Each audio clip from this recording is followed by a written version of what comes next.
அஸ்ஸலாமு அலைக்கும் வரஹ்மத்துல்லாஹி வபரகாத்து. அன்பிற்குரிய சகோதரர்களே, வமா உஹில்ல லி கைரில்லாஹி பிஹி என்பது நம்முடைய விவாத பொருளாக இருக்கிறது. அல்லாஹ் அல்லாதவர்களுக்காக அறுக்கப்பட்ட பிராணிகள் ஹராம் என்பது சிலோன் தௌஹீத் ஜமாத்தின் நிலைப்பாடாக இருக்கிறது. ஆனால் எதிர்த்தரப்பினர்கள் எந்த நிலைப்பாட்டில் இருக்கிறார்கள்? அல்லாஹ் அல்லாதவர்களுக்காக அர்ப்பணிக்கப்பட்டால், பூஜை செய்யப்பட்டால், படையல் செய்யப்பட்டால் அந்த பொருட்கள் ஹராமானது. இன்னும் சொல்ல போனால் ஒரு படி மேலே போய் அந்த பொருட்கள் சிறுக்கான பொருட்கள். அந்த சிறுக்கை விட்டு நாங்கள் இப்ராஹிம் நபி அலைஹிஸ்ஸலாம் அவர்கள் எப்படி விலகினார்களோ அப்படி விலக வேண்டும் என்பது அவர்களுடைய வாதமாக இருக்கிறது. நாங்கள் அல் குர்ஆன்ல 5வது அத்தியாயத்தில் 103வது வசனத்தை எடுத்து வச்சு சொன்னோம். என்னது சொன்னோம்? இந்த பஹீராவையும் சாயிபாவையும் வசீலாவையும் ஹாமையும் முஸ்லிம் அல்லாதவர்கள், காஃபிர்கள், ஜாஹிலியா கால மக்கள் என்ன செய்தார்கள்? ஒட்டகங்களை பல காரணங்களுக்காக இறைவனுக்கு படையல் செய்து, இறைவனுக்காக பூஜை செய்து, இறைவனுக்காக அர்ப்பணித்து அவற்றை பயன்படுத்துவதோ, பாலை கறப்பதோ, அந்த மிருகங்கள் மீது, அந்த ஒட்டகங்கள் மீது சவாரி செய்வதோ, அவற்றை தங்களுடைய தனிப்பட்ட தேவைகளுக்காக பயன்படுத்துவதோ ஹராம் என்று சொல்லிக் கொண்டிருந்தார்கள். யார் சொல்வதை போன்று? எதிர்த்தரப்பினர்கள் சொல்வதை போன்று அது ஹராம். சிலைகளுக்காக படையல் செய்யப்பட்டால் அந்த பொருளே பயன்படுத்தக்கூடாது. படையல் செய்யப்படுவது என்பது சிறுக்கு, இஸ்லாம் அதை தடுக்கிறது. ஆனால் இவர்களுடைய வாதம் என்ன? அல்லாவுக்கே பாடம் சொல்லி கொடுக்கிற ஒரு நிலைக்கு போய், ஒரு படி மேல போய், படையல் செய்வது ஹராம் மாத்திரமல்ல, படையல் செய்யப்பட்ட பொருளும் ஹராம், அந்த பொருளை விட்டு நாங்கள் விலக வேண்டும் என்று மக்கத்து காபிர்கள் எப்படி மக்கள் மத்தியிலே சொல்லிக் கொண்டிருந்தார்களோ, பஹீராவை, சாயிபாவை, வசீலாவை, ஹாமை நீங்கள் பயன்படுத்தவே கூடாது என்று தடை விதித்தார்களோ, அந்த மாதிரி முஸ்லிம்களுக்கும் இவர்கள் தடை விதித்துக் கொண்டிருக்கிறார்கள். அல்லாஹ் தஆலா இதுக்கு என்ன மரணாடி கொடுக்கிறான்? அல்லாஹ் தஆலா சொல்கிறான், வலாக்கின்னல்லதீன கஃபரு, இறைவனை நிராகரித்தவர்கள், யஃப்தரூன அலல்லாஹில் கதிப வ அக்ஸருஹும் லா யாகிலூன், அவர்களில் அதிகமானவர்கள் அறியவும் மாட்டார்கள், அல்லாஹ் மீது இட்டுக்கட்டி சொல்கிறார்கள். இவர்கள் அல்லாஹ் தஆலா இந்த பஹீராவை, சாயிபாவை, ஆமை, வசீலாவை தடை செய்ததாக பயன்படுத்த கூடாது என்று கடவுளுக்கு நேர்ச்சை செய்யப்பட்ட ஒரு நிலையில் வைத்ததனால அதை நீங்க எந்த வகையிலுமே பயன்படுத்த கூடாது என்று தடை விதித்தது அல்லாஹ் தஆலா ஏற்படுத்தல என்று சொல்கிறார்கள். எப்படி இருக்குதுன்னு சொன்னா, 1450 வருடங்களுக்கு முன்பு அருளப்பட்ட வசனம் இப்ப இந்த சந்தர்ப்பத்தில் அருளப்பட்ட மாதிரி இவர்களுக்கே நச்சென்று அடிக்கக்கூடிய விதத்துல நான் சொன்னேனா இல்லையா? நோஸ் கட் ஆகும் என்று சொன்னேனா இல்லையா? இந்த நோஸ் கட் ஆகக்கூடிய விதத்தில் அல்லாஹ் ரப்புல் ஆலமீன் சொல்வதை நாங்கள் பார்க்கிறோம். இன்னும் சொல்ல போனால் இது சம்பந்தமாக வரக்கூடிய புகாரில 42-57வது ஹதீஸ்ல நபிகள் நாயகம் ஸல்லல்லாஹு அலைஹி வஸல்லம் அவர்கள் சொல்கிறார்கள், இந்த வசீலாவை ஒருவர் என்ன செய்கிறார்? சாயிபாவை ஒருவர் நேர்த்தியாக ஏற்படுத்தி அதை பயன்படுத்த கூடாது என்று சொன்னதனால அவர் நரகத்திலே, அம்ர் பின் ஆமின் அல் குசாய் என்று சொல்லக்கூடியவர் நரகத்தில் அவர் தள்ளப்பட்டார், நரகத்தை நோக்கி சென்று கொண்டிருந்ததை நான் பார்த்தேன். அதாவது அல்லாஹ் அல்லாதவர்களுக்காக அல்லாஹ் அல்லாதவர்களுக்காக படையல் செய்யப்பட்டதை ஹராம் என்று யார் சொல்வார்களோ, அதை யார் ஹராமாக்கி கொள்வார்களோ, இப்படி சாயிபாவை ஹராமாக்கி கொண்ட அம்ர் இப்னு ஆமிர் என்பவர் நரகத்தை நோக்கி சென்று கொண்டிருந்ததை நான் பார்த்தேன் என்று அல்லாஹ்வின் தூதர் ஸல்லல்லாஹு அலைஹி வஸல்லம் சொல்றாங்க. இப்ப யார் நரகத்துக்கு அழைக்கிறார்கள் என்று விளங்குதா? யார் நரகத்துக்கு போய் கொண்டிருக்கிறாங்க என்று விளங்குதா? அல்லாஹ் பாதுகாக்க வேண்டும். சிந்தியுங்கள். நீங்கள் தவறான நிலையில், புரியாத நிலையில், அதிமேதாவித்தனமாக சிந்தித்து இந்த வசனத்திலிருந்து நாங்கள் இப்படி புரிந்து கொள்ள வேண்டும் என்ற ஒரு தவறான ஒரு கொள்கையை முடிவெடுத்திருக்கலாம். ஆனால் உங்களுக்கு அல்லாஹ் நேர்வழி காட்டுவதற்கு இந்த திருமறை வசனமும் ஹதீஸும் போதுமானதாக இல்லையா? எவ்வளவு வமா உஹிலக்கு விளக்கம் சொல்கிறோம், ஆனால் உங்களுடைய மண்டை திறந்து கொள்வதாக தெரிவதில்லை. அதனால் நீங்க என்ன செய்யுங்க? இவற்றை சிந்தித்து மக்கத்து காபிர்களுடைய நிலைக்கு நாம் சென்று விடக் கூடாது, அம்ர் இப்னு ஆமிர் போன்று நரகத்தை நோக்கி நாம் சென்று விடக் கூடாது என்று அல்லாஹ் அல்லாத சிலைகளுக்காக படையல் செய்வது ஹராம் தான்.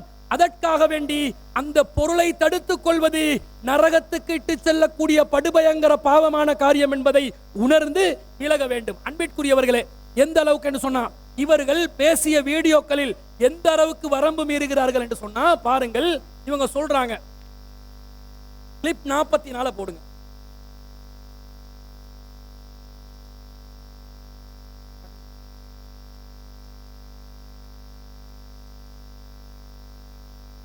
அதாவது இவங்க சொல்றாங்க அல்லாஹ் அல்லாதவர்களுக்காக படையல் செய்யப்பட்டால்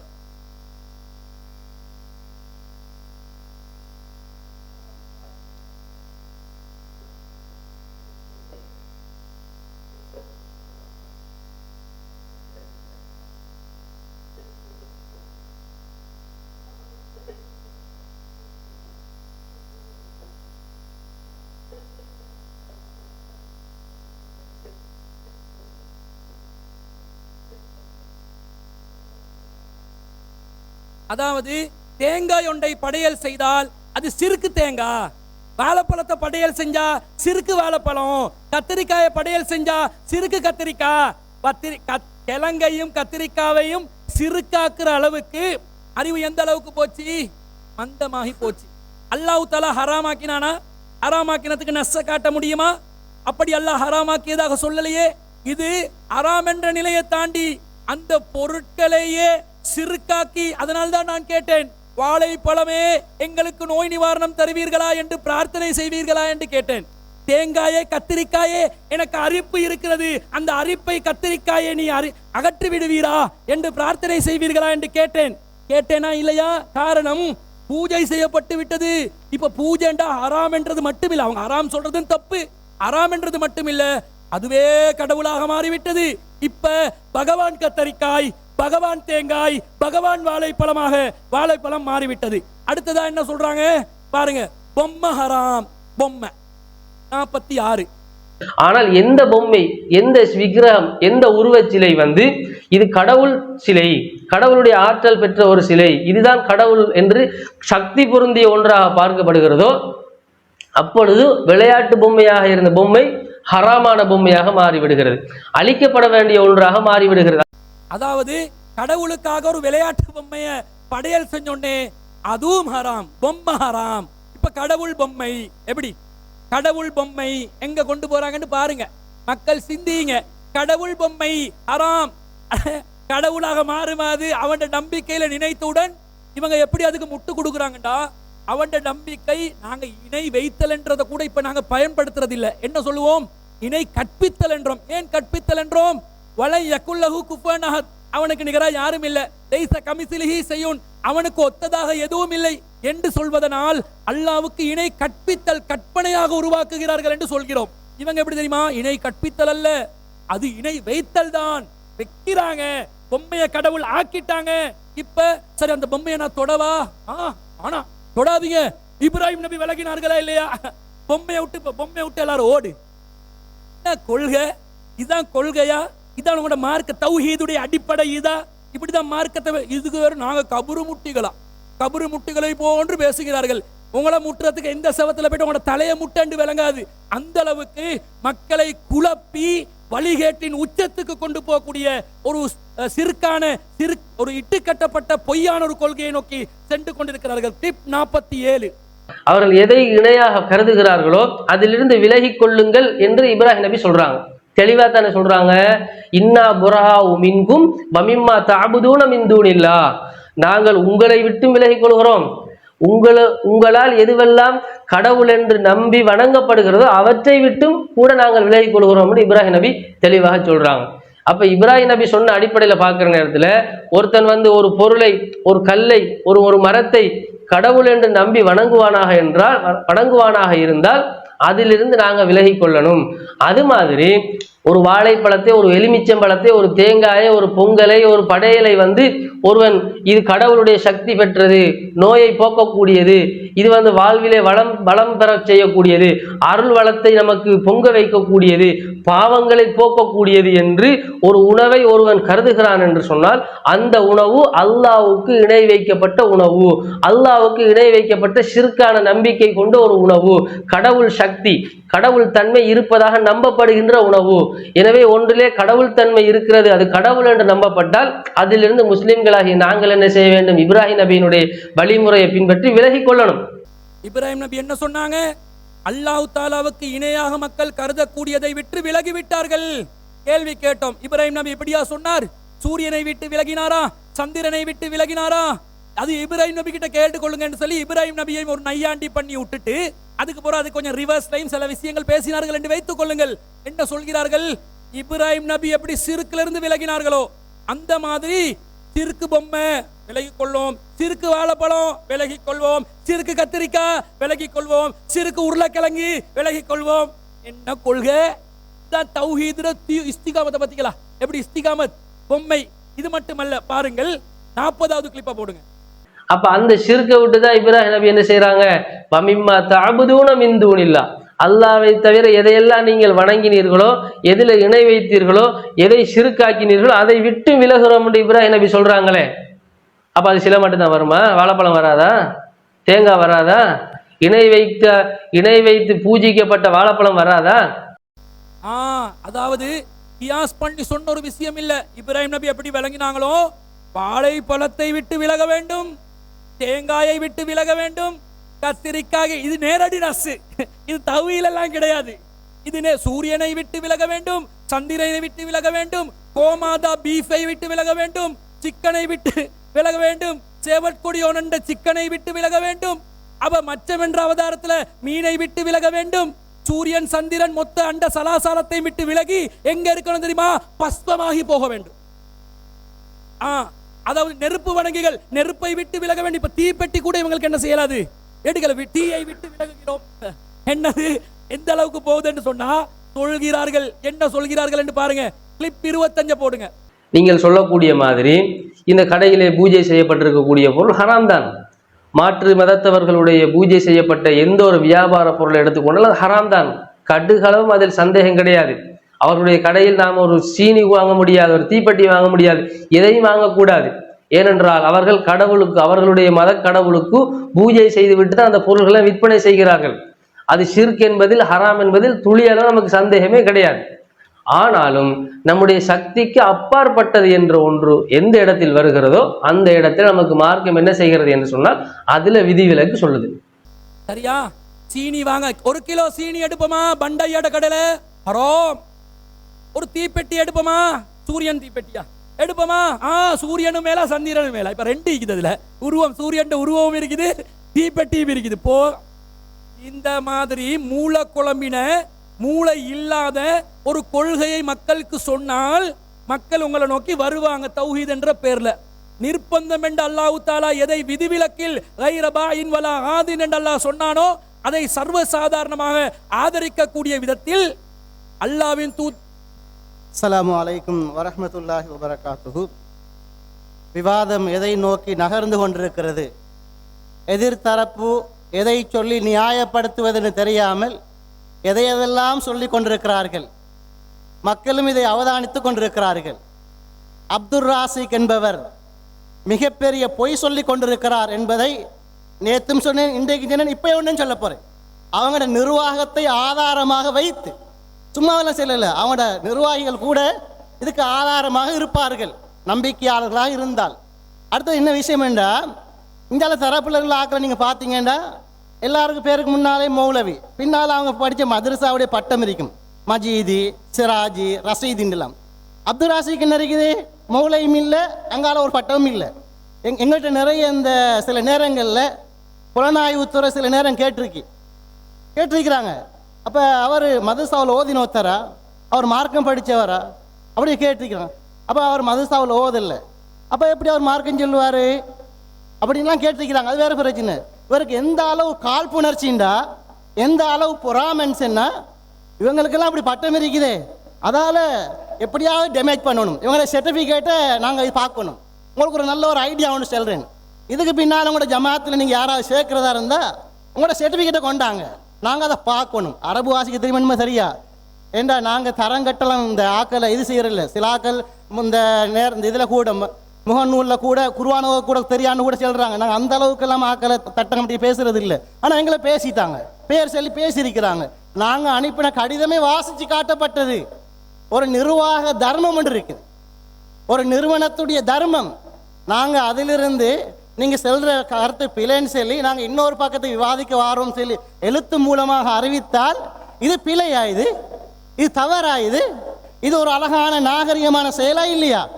முன்கூட்டியே அறிவிச்சிருக்கிறோம். அறிவிக்காம வந்திருந்தா பச்சை துரோகிகள், எங்களுடன் ஒன்றாக இருந்தவர்கள் அப்படின்னுவாங்க.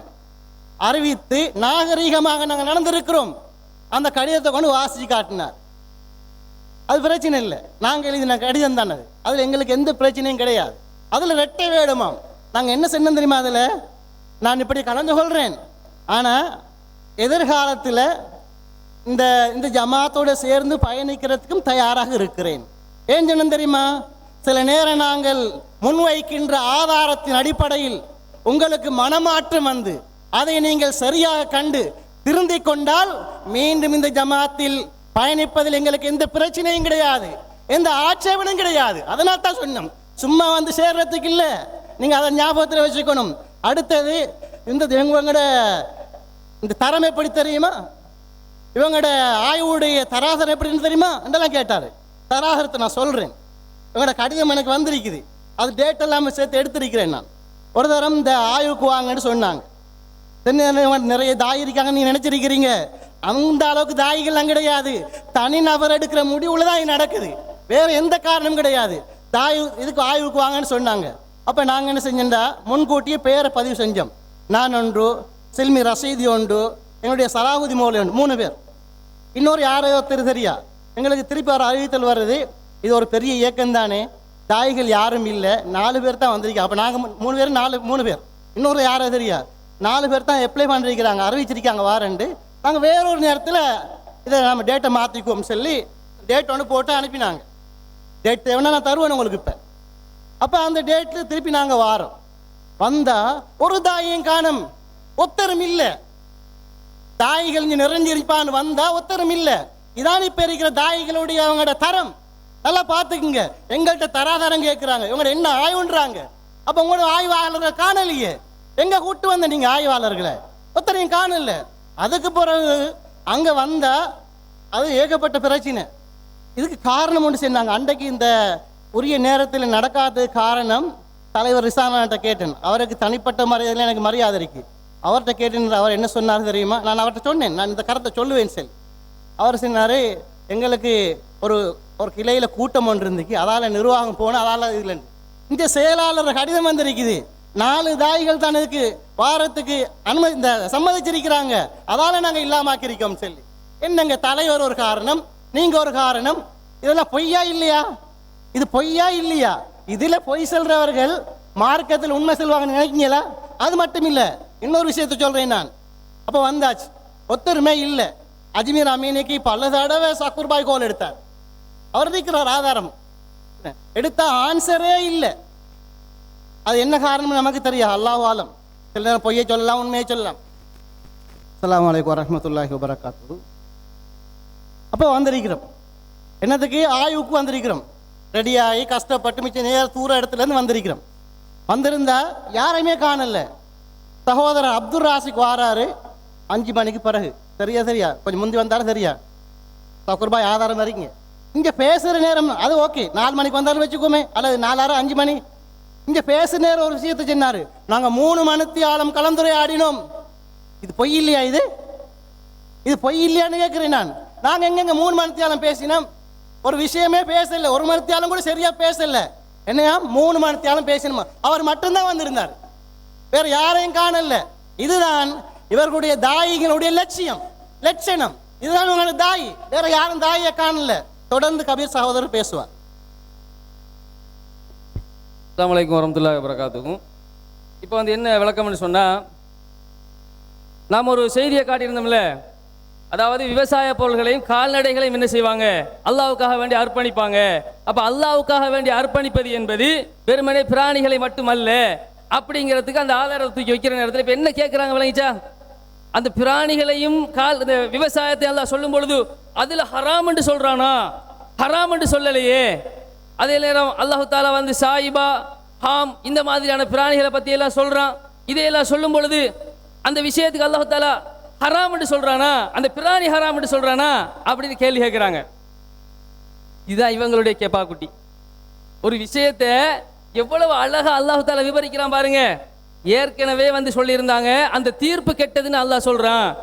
அதைத்தான் நாங்களும் சொல்றோம். அந்த வசனத்தில் தீர்ப்பு கெட்டது என்று சொல்கிறான். இந்த வசனத்தில் சாயிபாவையும் ஹாமையும் நாங்கள் ஏற்படுத்தவில்லை என்று சொல்கிறான். அவர்கள் நரகத்துக்கு போவார்கள் என்று சொல்கிறான். அவர்கள் செஞ்ச தப்புக்காக நரகத்துக்கு போவாங்க. ஆனா அது ஹராமா ஹலாலா என்பது அந்த வசனத்தில் வருது. ஒரு வசனத்துக்கு இன்னொரு வசனம் விளக்கம். அது விளங்காம என்ன பண்றாங்க? அல்லாஹ் தஆலா ஹராம்னு சொன்னாரா? இதாங்க குர்ஆனை விளங்குற ஒரு லட்சணம். ஒரு வசனத்தில் அல்லாஹ் தஆலா ஒரு விஷயத்தை சொல்லிட்டு தப்பு என்று சொன்னால் இன்னொரு வசனத்தில் அதற்கு ஹராம் என்று சொல்லி இருப்பான். அது இவங்களுக்கு விளங்கல. அப்ப இவர்களுடைய கெப்பாக்குட்டி இப்ப விளங்கிச்சு அவங்களுக்கு. இதான் இவர்களுடைய இது. அதுக்கு பதிலாக தான் அடுத்த விஷயம் என்னன்னு சொன்னா, இப்போ ஒரு மாதம் ஒரு மாட்டை என்ன செய்யறாரு? பூஜை பண்றாரு. அவர் மாட்டை வந்து பூஜை பண்றதுக்காக வேண்டி அது ஹராமா போயிருமா? இப்போ நீங்க பாக்குறீங்க, ஒரு மாட்டை பாக்குறீங்க, அதுல வந்து கோயிலுடைய மாலையெல்லாம் போட்டு அதை வந்து ஒரு பிற மதத்துக்குரிய ஒரு அடையாளமாகவே அதில் வந்து குறியெல்லாம் வச்சு அடையாளமெல்லாம் போட்டிருக்கிறாங்க அப்படின்னு சொன்னா, அப்ப நாம் என்ன செய்ய போறதில்லை? அந்த மாட்டை வந்து நம்ம காசு கொடுத்து வாங்க போறதில்லை. தெளிவாகவே இது ஷிர்க் வைத்து வணங்கப்படக்கூடிய அடையாளத்தோடு இருக்கிறது. அப்படி இல்லாம ஒரு மாட்டுப்பட்டி என்ன செய்யறான்? காலத்துல திறக்கும் பொழுதே பூஜை பண்றான். அதுல இருந்து ஒரு 4 மாட்டை சாச்சிக்கிட்டு வந்து மாட்டு வியாபாரம் பண்றான். அந்த மாட்டில் ஏதாவது ஷிர்க்கினுடைய அடையாளம் இருந்துச்சாண்டா அப்படி ஒண்ணும் இல்லை. இது விற்பனை பொருள். விற்பனை பொருளாக இருப்பதும் தெளிவாக ஷிர்க்காக வணங்கப்படக்கூடிய மாடு ஒன்றா? இதெல்லாம் இவர்களுடைய வாதம், அடிப்படை இல்லாத வாதங்கள். அதுக்காக தான் பதில். அடுத்து என்ன? அல்லாஹ் இன்னொரு விஷயம் பேசினாங்க. நம்ம வந்து அடிப்படை வாதம் திரும்ப திரும்ப சொல்றாங்க, அடிப்படை வாதங்கிறாங்க. அதாவது இதெல்லாம் ஒரு நல்ல கோட்பாடாங்க. இந்த விஷயம் இப்படி பேசப்படும் என்பது பிஜே அவர்களுக்கு தெரியுமா இல்லையா? தலைப்பு என்ன? ஹராமா ஹலாலாங்கிற தலைப்பு, அடிப்படை வாதமா இல்லையாங்கிற தலைப்பு இல்லை. அப்ப அந்த ஆள் என்ன சொல்லி கொடுத்துருக்கிறான்? நீங்க வந்து அடிப்படை வாதம்னு பேசுங்க, இவனை வேற மாதிரி கொண்டு போங்க. இந்த ஒரு அயோக்கியத்தனத்தை அந்த ஆள் செஞ்சிருக்கிறான். பாத்தீங்களா எவ்வளவு கேடுகட்ட ஆளு? தனக்கு எதிராக வரக்கூடியவர்களை வேற மாதிரி ஹேண்டில் பண்ணி அவர்களை நொக் அவுட் பண்றான் என்று சொன்னா எவ்வளவு ஒரு கிரிமினல் ஆளு. அப்ப நாங்களும் சொல்லலாம், நீங்களும் அந்த பொன் பிடிக்கிற விஷயத்துல கொஞ்சம் அப்படிதான் இருந்திருக்கிறீங்க. எல்லா துறையிலையும் பெரிய விற்பனர்னு சொல்றீங்களே, அந்த துறை இந்த துறை அரசியல் துறை அறிவுத்துறைன்னு சொல்றீங்களே, இந்த பெண் பிடிக்கிற துறையில விற்பனர்னு நாங்களும் சொல்லலாம். நாங்கள் வார்த்தையை கட்டுப்படுத்திக் கொள்கிறோம், எங்களுக்கும் வாய் இருக்கிறது. இது மாதிரியான அயோக்கியத்தனமான கருத்துக்களை நீங்கள் சொல்வது என்பது உங்களுக்கு அழகா? இந்த ஒரு நேர்மையான விவாதத்துக்கு அழகா? அதை நீங்க யோசிக்கணும். ஷிர்க்ல 4 வகை என்று சொல்றீங்க, ஏன் நீங்க வந்து ஹராத்துல 2 வகை என்று சொல்லலையா? முகம் மூடுவது ஹராம்னு சொன்னீங்க. எங்கப்பா நேரடியா ஹராம் எங்க வந்திருக்கு? இல்ல நேரடியா சொல்லப்பட்ட ஹராம் ஒன்று இருக்கு, நேரடியா சொல்லப்படாத ஹராம் ஒன்று இருக்கு. நீங்க சொன்னீங்களா இல்லையா? அப்ப இதெல்லாம் எங்க இருந்து எந்த அடிப்படையில இருந்து பேசுறீங்க நீங்க? நுணுக்கமான ஷிர்க். ஷிர்க்ல 2 வகை இருக்கலாம். ஒரு வகை என்னதான் வெளிப்படையாக தெரியக்கூடிய ஷிர்காம், இன்னொரு வகை என்னன்னு சொன்னா அது நுணுக்கமான ஷிர்காம். ரசூலுல்லாஹ் சொன்னாங்களா? அல்லாஹ் சொன்னாங்க நுணுக்கமான ஷிர்க். நல்லா சொன்னானே. நீங்க ஷிர்க் 2ஆ பிரிக்கிறீங்க, நாங்க 4ஆ பிரிக்கும் பொழுது 4 தரம் குதிக்கிறீங்க. நீங்க பாத்துக்கோங்க. அடுத்து என்ன தெரியுமா? வணக்கம்டா என்ன அப்படி கேட்குறாங்க. ஒரு பொருளை இப்படி கும்பிடுறது, துவா கேட்கறது தான் வணக்கம் நினைச்சுக்கிட்டு இருக்கிறாங்க. எவ்வளவு அறிவு கட்டணும்னு பாருங்க. ஒரு பொருளை நம்புவது ஒரு வணக்கம், ஈமான் ஒரு வணக்கம். ஒரு பொருளின் மீது அது என்னை காப்பாற்றும் என்று சொல்லி அல்லாஹ் மேல தவக்குல் வைக்கிறான், அல்லாஹ் என்ன பாதுகாப்பான். இந்த தவக்குல் எங்க வைக்கிறான்? வாழைப்பழத்தில் வைக்கிறான். அல்லாஹ்வின் மீது வைக்க வேண்டிய தவக்குல வாழைப்பழத்தில் வைக்கிறான். அல்லாஹ்வின் மீது வைக்க வேண்டிய பயத்துக்கு என்ன சொல்ல? தக்குவான்னு சொல்லுவாங்க. இந்த வாழைப்பழத்தை நாம உதாசீனம் செஞ்சுட்டா, இந்த வாழைப்பழத்தை காலில் போட்டு மிரிச்சிட்டா எங்க என்ன அதை அழிச்சிருமோ, அந்த வாழைப்பழம் என்ன அழிச்சிருமோ, என்ன குடும்பத்தை கெடுத்துருமோ, வாழைப்பழத்தை பார்த்து பயப்படுறான். அல்லாஹ்வுல வைக்க வேண்டிய தக்குவா அங்க வைக்கிறான். குஷு, அல்லாஹ்வின் மீது வைக்க வேண்டிய இறையச்சத்தை அதன் மேல வைக்கிறான். மேலும் சொல்வதாக இருந்தால் இஸ்திகாமத், கொள்கை உறுதி. என்ன உறுதி? எந்த நிலையிலும் அல்லாஹ் என்னை காப்பாற்றுவானுங்கிற நம்பிக்கை. வாழைப்பழத்தில் எப்படி நம்பிக்கை வைக்கிறான்? இந்த சாப்பிட்டுட்டு போனா என்னுடைய பரீட்சையில் நான் வெற்றி பெறுவேன், நம்புறானா இல்லையா? இப்ப பாருங்க, நீங்க தாயத்தை ரசூல் ஸல்லல்லாஹு அலைஹி வஸல்லம் ஷிர்க்னு சொன்னாங்க. மன் அல்லக தமீமத்தன் ஃபகத் அஷ்ரக, யாரு தாயத்தை கட்டுகிறான் முஷ்ரிக் ஆயிட்டான்னு சொன்னாங்க. நான் கேட்கிறேன், தாயத்து அவர்களே என்னை காப்பாத்துங்கள், அவருடைய பாணியில் அப்துல் ராசிக் பண்ண, தாயத்து அவர்களே என்னை காப்பாத்துங்கள், ஷிர்கான தாயத்து அவர்களே, ஷிர்கான கத்தரிக்காயே, ஷிர்கான வாழைப்பழமே சொன்னீங்கல்ல, இப்ப ஷிர்கான தாயத்தே. அல்லாஹ்வுடைய தூதர் ஸல்லல்லாஹு அலைஹி வஸல்லம் அவர்கள் அதை ஷிர்க்னு சொல்கிறார்கள். தாயத்தை வச்சு வணங்குறானா இல்ல கட்டிக்கிட்டு நம்புறானா? வணக்கம் என்னன்னு தெரியலங்க. உள்ளம் சார்ந்த வணக்கம், நம்புறது, நம்பிக்கை வைக்கிறது, அதன் மீது ஒரு பொறுப்பு சாட்டுறது, அதுக்காக வேண்டி கட்டுப்பட்டு நடக்கிறது. இதெல்லாம் இந்த பூஜை செய்யப்பட்ட பொருளை பார்த்து அவன் நம்பிக்கை வைக்கிறானா இல்லையா? அல்லாஹ்வின் மீது வைக்க வேண்டிய தவக்குலை எதன் மீது வைக்கிறான்? வாழைப்பழத்தில் வைக்கிறான், தேங்காயில் வைக்கிறான். அஸ்ஸலாமு அலைக்கும் வரஹ்மத்துல்லாஹி வபரகாத்துஹு. அன்பிற்குரிய சகோதரர்களே, எதிர்த்தரப்பு என்ன இடத்துக்கு வந்துட்டாங்கன்னு சொன்னா, வைத்தறிச்சல் முத்தி போய் தனிநபர் விமர்சனங்களை பகிரங்கமாக மேடையில் வைக்கிற அளவுக்கு வந்துட்டாங்க. அறிஞர் பிஜே அவர்கள் சம்பந்தப்பட்ட குற்றச்சாட்டை இந்த மேடையில வச்சாங்க. அப்படி வைக்கிறதா இருந்தா நீங்க எப்படி வைக்கணும், அதை நீங்கள் உண்மை என்று நம்பி ஏற்று வைப்பவர்களாக இருந்தால் அது சம்பந்தப்பட்ட ஆதாரத்தை, சாட்சியத்தை மார்க்க அடிப்படையில் முன்னிறுத்தி தான் இந்த குற்றச்சாட்டை வைக்க வேண்டும். எதிரிகள் எப்படி இந்த தௌஹீதை அழிப்பதற்கு சதி செய்கிறார்களோ அந்த அணியில் இவர்களும் சேர்ந்து விட்டார்கள். இது வேண்டாத வேலை, இது அவசியமற்ற விஷயம், இது நம்முடைய விவாத ஒப்பந்தத்திற்கு முற்றிலும் முழுதாக மாற்றமான ஒரு கருத்து. இதையும் நாங்கள் வைக்கலாமா இல்லையா என்ற தொனியில வந்து வைக்கிறாங்களாம். இது வரம்பு மீறும் ஒரு செயல், கண்டனத்துக்குரிய ஒரு செயல். விவாத தலைப்பில் தனிநபர் தாக்குதலாக, விமர்சனங்களாக கருத்து பரிமாற்றங்கள் சொல்லக்கூடாது என்று சொன்னதை பகிரங்கமாக அவதூறாக ஒரு பொய்யை இட்டு கட்டி இந்த இடத்திலே கூறியிருக்கிறார்கள். பிஜே அவர்களுடைய பெயரை இவர்கள் புகழ்ந்து புகழ்ந்து பேசுகிறார்கள். பிஜே அவர்களை புகழ்வதுதான் இவர்களுடைய வேலை. அவர் கூட இதை கண்டிக்க மாட்டாரா? நேரடியா முகத்துக்கு புகழ்ந்தா அந்த ஆள்ட மூஞ்சில மண்ண தூவணும். நாங்க இது அவரை வந்து அண்ணன் பிஜே அவர்களே உங்களுடைய மகிமையோ மகிமெண்டா சொல்லி கொண்டிருக்கிறோம். மார்க்க ரீதியாக நல்ல விஷயங்களை பேசும்போது ஒருவரை புகழ்வது, அவருக்கு பின்னாடி இருந்து புகழ்வதில் என்ன தவறு இருக்கிறது? இப்ப லைவில் அவர் பார்த்து கொண்டிருந்தால் அவர் பார்த்து இந்த பேஸ்புக்கு ஸ்கிரீனுக்கு மண்ண தூவுறதுக்கா என்ன சொல்றீங்க? நல்லவர்களை, அறிஞர்களை, அதே நேரத்தில் மார்க்க அடிப்படையில் நல்லவர்களாக, சாலீன்களாக யாரெல்லாம் இருந்தார்களோ அவர்களுடைய திறமையை நாங்கள் போற்றி புகழ்ந்தால் அது மார்க்க ரீதியாக தவறான ஒரு காரியமா? ஆனால் அன்பிற்குரியவர்களே, நாங்க இப்ப அறிஞர் பிஜி அவர்களுடைய பேரை இந்த மேடையில எத்தனை தடவை நாங்க சொன்னோம் என்றதை பாருங்க. எதிர்த்தரப்பு எத்தனை தடவை சொன்னாங்கன்னு பாருங்க. கொஞ்சம் கணக்கு பண்ணி பாருங்களே. 6 அமர அந்த வீடியோக்களை ரீப்ளே பண்ணி பாருங்க. நாங்க ஒரு 5 தடவை சொல்லியிருந்தா 50,000 தடவை பிஜே பிஜே பிஜே. பிஜேக்கு நீங்கள் தான் பூஜை செய்கிறீர்கள், நாங்கள் பூஜை செய்யவில்லை. பாருங்கள், நாங்க எப்ப பிஜே அவர்களை பற்றி பதில் சொன்னோம்? இவங்க சொல்றாங்க, இவங்க ஒப்பிட்டு காட்டுற இமாம் புகாரியை விட இவங்க கொண்டு வந்துட்டாங்க என்று சொல்லும் போதுதான் பிஜே அவர்களை எந்த அடிப்படையில் வைத்து சொன்னோம்? நீங்கள் எப்போது குற்றச்சாட்டாக ஒரு விஷயத்தை சொல்வீர்களோ அப்போது அதற்கு பதிலாக சொல்வது நம் மீது கடமையாகுகிறது. அந்த நேரத்தில் சொல்வதை புகழாரம் என்று எப்படி பேசலாம்? அப்போ ஒரு விவாதம் எந்த துணையில் சென்று கொண்டிருக்கிறது என்பதை கூட அறியாதவர்களாக பதில் சொல்லிக் கொண்டிருக்கிறார்கள். எங்களை பொறுத்தவரையில் பிஜே அவர்கள் ஒரு மார்க்கறிஞர் தான். அவர் நமக்கு கடவுளோ, நம்முடைய இறைவனுக்கு நமக்கும் இடைத்தரகரோ, அவர் மகானோ, ஒரு ரிஷியோ அல்ல. அவரை நாங்கள் ஒரு மனிதனுடைய இடத்தில் தான் வைக்கிறோம். ஆனால் உங்களை போன்று அறிஞரோடு பேசும்போது சரியானே என்று கூஜா தூக்குபவர்கள் அல்ல. நாங்கள் எதை மார்க்க ரீதியாக தவறாக காண்கிறோமோ அதை நேரடியாக அவருக்கு சுட்டி காட்டுவதற்கு தயங்காதவர்கள் என்பதை அவரும் அறிவார். நாங்களும் அப்படித்தான் செயல்படுத்திக் கொண்டு வருகிறோம். ஆனால் உங்களை போன்று இரட்டை வேடம் போடுபவர்கள் அல்ல. அவரோடு பேச கிடைச்சா நீங்க எப்படியெல்லாம் எச்சி வடிப்பீங்கன்னு நமக்கு தெரியும். ஆனா அதை இந்த சபையில் நாங்கள் பேசுவதற்கு விரும்பவில்லை. ஆனால் இப்ப எப்படி காட்டுறாங்க தெரியுமா? அவர் என்றாலே அலர்ஜிமாய் காட்டுறாங்க. இதே எதிர்த்தரப்பில் உள்ளவர்கள் அறிஞர் பிஜே அவர்களுடன் பேசுகின்ற சந்தர்ப்பங்கள் கிடைத்த நேரத்தில் என்னமாய் நடந்து கொண்டார்கள் என்றதை நான் படம் போட்டு காட்டினால் அது சபைக்கு நன்றாக இருக்காது. அதனால் அதை விட்டு நாங்கள் விலகிச் செல்கிறோம். அடிப்படைவாதம் திசை திருப்புகிறார்கள். அடிப்படைவாதம் என்று சொல்கிறார்கள். நாங்கள் அப்ப அவர் கேட்கிறாங்க பயங்கரமான ஒரு கேள்வி. ஒமா உஹில் என்றதுல அந்த அல்லாஹ் அல்லாதவர்களுக்கு இருக்கிற பிராணிகளை நீங்கள் சாப்பிட்டாலும் அதுவும் அடிப்படைவாதம் என்று அவன் நினைக்க மாட்டானா என்று கேட்கிறார்கள். அதை எப்படி நினைப்பாங்க? அல்லாஹ் அல்லாதவர்களுக்காக படையல் செய்யப்பட்டது ஹராமு. ஒரு 1000 விஷயம் உலகத்துல ஹலாலா இருக்கும் போது ஒரு 2, 3, 4, 5, 10 முஸ்லிம்கள் மத ரீதியாக தங்களுக்கு தடை என்று சொல்கிறார்கள். பன்றியின் இறைச்சி ஹராம் போன்று, இரத்தம் ஹராம் போன்று, பிற கடவுள்களுக்கு அறுத்து பலியிடுவதும் ஹராம் தான் என்று முஸ்லிம்கள் நம்புகிறார்கள் என்று எடுத்துக் கொள்வார்கள். உங்களை போல நெருப்பட்டி ஹராம் என்றா, உங்களை போல சன்லைட் ஹராம் என்றா, ரின்சோ பேக்கெட் ஹராம் என்றா, அதை எப்படி எடுத்துக்கொள்வார்கள்? இது என்னடா இது? எப்படிடா சன்லைட் ஹராமானது? சன்லைட்டையும் குர்பான் பண்ணுகிறீர்களோ என்று யோசிப்பானா இல்லையா? அல்லாஹ் சொல்லி இருந்தால் ஹராம் என்றால் ஹராம் தான். அது சன்லைட்டா இருந்தாலும் நெருப்பட்டியா இருந்தாலும் பரவாயில்லை. ஆனா அல்லாஹ் ஹராம் ஆக்கினானா?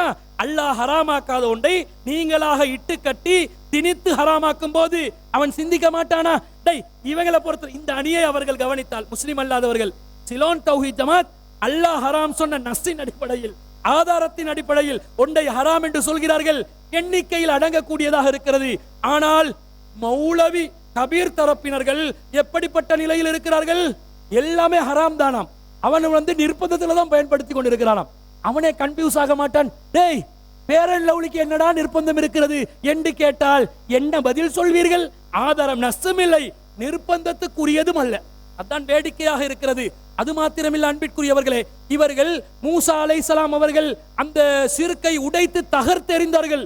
எப்படி வீடியோக்களில் பேசுவார்கள் என்றா, தகர்த்து எறிந்து சுக்குநூறாக்குற வேலையை பண்ணாங்க. அந்த வசனத்தை ஆதாரமாக காட்டி, இப்ராஹிம் நபி ஆதாரமாக காட்டி எப்படி மூக்கை உடைத்து கொண்டார்களோ, அதே வேளையை மூசா நபி அலைஹிஸ்ஸலாத்துடைய அந்த வசனத்தை ஆதாரமாக காட்டி எப்படி உடையப்பட போகிறது என்பதை பாருங்கள். சிறுக்கான விஷயங்களை கண்டால் அந்த சிறுக்கான விஷயங்களை சும்மா இருக்கக்கூடாது. என்ன செய்ய வேண்டும்? உடைக்க வேண்டும், எரிக்க வேண்டும், சாம்பலாக்க வேண்டும், கடலில் தூவ வேண்டும். தூவுங்க, ஏழுமா? நீங்க சிறுக்கானதை கண்டா கடலில் தூவுவீர்களா? சாம்பலாக்குவீர்களா? உங்களுடைய வாதப்படி உங்களுடைய வீடுகளுக்கு வரக்கூடிய தேங்காய் சிறுக்கு நிலையில் இல்ல, அதுவே சிறுக்காக இருக்கிறது. அந்த சிறுக்கை நீங்கள் என்ன பண்ணணும்? தேங்காவை கொண்டு வந்து நிர்பந்தம் என்று தேங்காய் பாலை போட்டு பருப்பு கறி ஆக்காம அந்த தேங்காவை பத்த வச்சு அதை சாம்பலாக்கி உங்களோட ஏரியால இருக்கிற கடல் காத்தாங்குடி பீச்ல போயிட்டு என்ன செய்யணும்? தூவணுமா இல்லையா? என்ன வாதம், என்ன ஆதாரம் வைத்துக் கொண்டு பேசுகிறார்கள். அது மாத்திரமில்ல அன்பிற்குரியவர்களே, இவர்களுடைய நெருப்பை கூட யூஸ் பண்ணல. இப்ப மாற கேஸ் என்ன, நெருப்பும் கடவுள், அதை விட்டு விலக வேண்டும், தேங்காவை பத்த வைக்க வேண்டும். சரியான பிரச்சனைக்குள்ள உங்களை நம்பிய மக்களை நீங்கள் கொண்டு போய் விட்டு கடைசியில எல்லாத்தையும் அம்போண்டு கைவிடக்கூடிய ஒரு நிலை ஏற்படுகிறது. அது மாத்திரமல்ல அன்பிற்குரியவர்களே, நீங்கள் எல்லாம் விபச்சாரம் செய்யாமல் இருக்கிறீர்கள். கண்ணால் விபச்சாரம் செய்யாமல், காதால் விபச்சாரம் செய்யாமல், கைகளால் விபச்சாரம் செய்யாமல், உங்களுடைய உறுப்புகளால் விபச்சாரம் செய்யாமல் இறைவனுக்காக உங்களை இறையச்சத்துடன் பாதுகாத்துக் கொண்டிருக்கிறீர்கள் என்றால், சகோதரர் கபீருடைய வாதம் என்ன? அது நிர்பந்தத்துல கொஞ்சம் கண்டால விபச்சாரம் செஞ்ச பரவாயில்ல, கிளிப்ப போடுங்க ஐயா, 20வது கிளிப். மார்க்கத்துல விபச்சாரத்தை ஹராம் என்று சொல்லப்பட்டிருக்கிறது. எந்த அளவுக்கு சொல்லப்பட்டிருக்கிறது? விபச்சாரத்தை நெருங்க கூட செய்யாதீர்கள். லா தக்ரபு ஸினா, விபச்சாரத்தை நெருங்கவே செய்யாதீர்கள். இன்னஹு கான ஃபாஹிஷா வஸா சபீலா, அது ஒரு கெட்ட ஒரு வழிமுறையாக இருக்கிறது என்ன அல்லாஹ் தஆலா சொல்றான். அப்படிப்பட்ட விபச்சாரத்தை நாம நெருங்க கூட, அது ஹராம். இதுல யாருக்காவது சந்தேகம் இருக்கிறதா? மாற்று கருத்து இருக்கிறதா? கிடையாது. ஆனா இதே விபச்சாரத்தை நீங்க எடுத்து பார்த்தீங்கன்னு சொன்னா எல்லாத்துலயுமே விபச்சாரம். கண்களால விபச்சாரம் நடக்குது, பார்வை மூலமாக, வாயினுடைய பேச்சினால் விபச்சாரம் நடக்கிறது, கையினால் தொடுவதன் மூலமாக விபச்சாரம் நடக்கிறது, இப்படி பல வகையில விபச்சாரம் நடக்கிறது. இப்படியெல்லாம் விபச்சாரம் இருக்கும் என்று ரசூல் ஸல்லல்லாஹு அலைஹி வஸல்லம் அவர்களே சொல்லிவிட்டார்கள். ஒவ்வொரு மனிதனுக்கும், ஆதமுடைய மக்கள் ஒவ்வொருவருக்கும் விபச்சாரத்தினுடைய ஒரு பங்கு எழுதப்பட்டிருக்கிறது என்றே ரசூல் ஸல்லல்லாஹு அலைஹி வஸல்லம் அவங்க சொல்லியிருக்கிறாங்க. அப்ப எழுதப்பட்டு விட்டது, விதியாக்கப்பட்டு விட்டது என்று வருகிற பொழுது இதுல யாராச்சும் தப்பிக்க முடியுமா? நாம தப்ப முடியுமா? இல்ல இமாம்கள் தப்ப முடியுமா? சஹாபாக்கள் தப்ப முடியுமா? இல்ல நபிமார்கள் தான் தப்ப முடியுமா? ஆதமுடைய மக்கள் அனைவருக்கும் இல்ல சொல்றாங்க. அப்ப எல்லாருக்குமே இந்த விபச்சாரத்தினுடைய பங்கு எழுதப்பட்டிருக்கிறதுன்னு சொன்னா அப்ப எப்படி விபச்சாரம் நடக்குது? நேரடியாக விபச்சாரத்தை மறை உறுப்பை கொண்டு நிறைவேற்றாத வகையில மத்த வழியில எல்லாம் விபச்சாரம் நடக்குது. அதாவது கண்களால் விபச்சாரம் நடக்கிறது. நீங்க ஒரு கடையில வேலை செய்றீங்க, முஸ்லிம் பெண்களோ முஸ்லிம் அல்லாத பெண்களோ அவர்களுடைய நிர்வாணத்தை, அரை நிர்வாணத்தை காட்டக்கூடிய விதத்தில் இருந்தால் இவருடைய வாதம் என்ன தெரியுமா? பார்த்து கொண்டு இருக்கிறோமா? நிர்பந்தத்துல பாருங்க, வேற வழி இல்லை என்றார். விபச்சாரத்தை நிர்பந்தத்துக்கு ஆதாரமாக்கன்னா இதுதானே விளக்கம். என்ன செய்ய சொல்கிறார்கள் அல்லாஹ்வின் தூதர் ஸல்லல்லாஹு அலைஹி வஸல்லம்? கண்ண ஆம்பளைய நம்ப இயலாது, அப்படி இப்படி கொஞ்சம் இருக்கதான் செய்வான். அப்படி இருந்தால் ரசூல் ஸல்லல்லாஹு அலைஹி வஸல்லம் என்ன சொன்னார்கள்? உன்னுடைய பார்வை இஸ்ரிஃப் அப்சாரக, பார்வையை திருப்பினாங்க. இப்ப பார்வையை திருப்பி கொள்ளணும். இவர் கேட்கிறாரு, இப்ப பார்வை திரும்பி திரும்பி திரும்பி இருந்தா கண்ணால ஒரு விஷன்ல கண்ட்ரோல்ல வைக்க முடியாம போகுமேன்னு நினைப்பார்கள். அப்படி இருந்த அந்த பார்வையை தாழ்த்துவது என்று ஒன்று இருக்கிறது, கண்ணியமான பார்வையாக்க வேண்டியது ஒன்று இருக்கிறது. அல்லாஹ் கட்டளை போட்டு இருக்க. இவருடைய வாதம் என்ன தெரியுமா? கொஞ்சம் பார்த்து இடக்கட ரசிக்க தான் செய்வோம், கண்டுகொள்ளாதீங்க, நிர்பந்தத்துல வந்துடும். என்ன கொள்கை? உங்களோட தூய்மை இக்லாஸையும் அடகு வைத்து விட்டார்கள். நீங்க எல்லாம் இப்ப நாங்க இவரை நம்புறவங்க எல்லாம் எப்படி பார்க்க வேண்டியது தெரியுமா?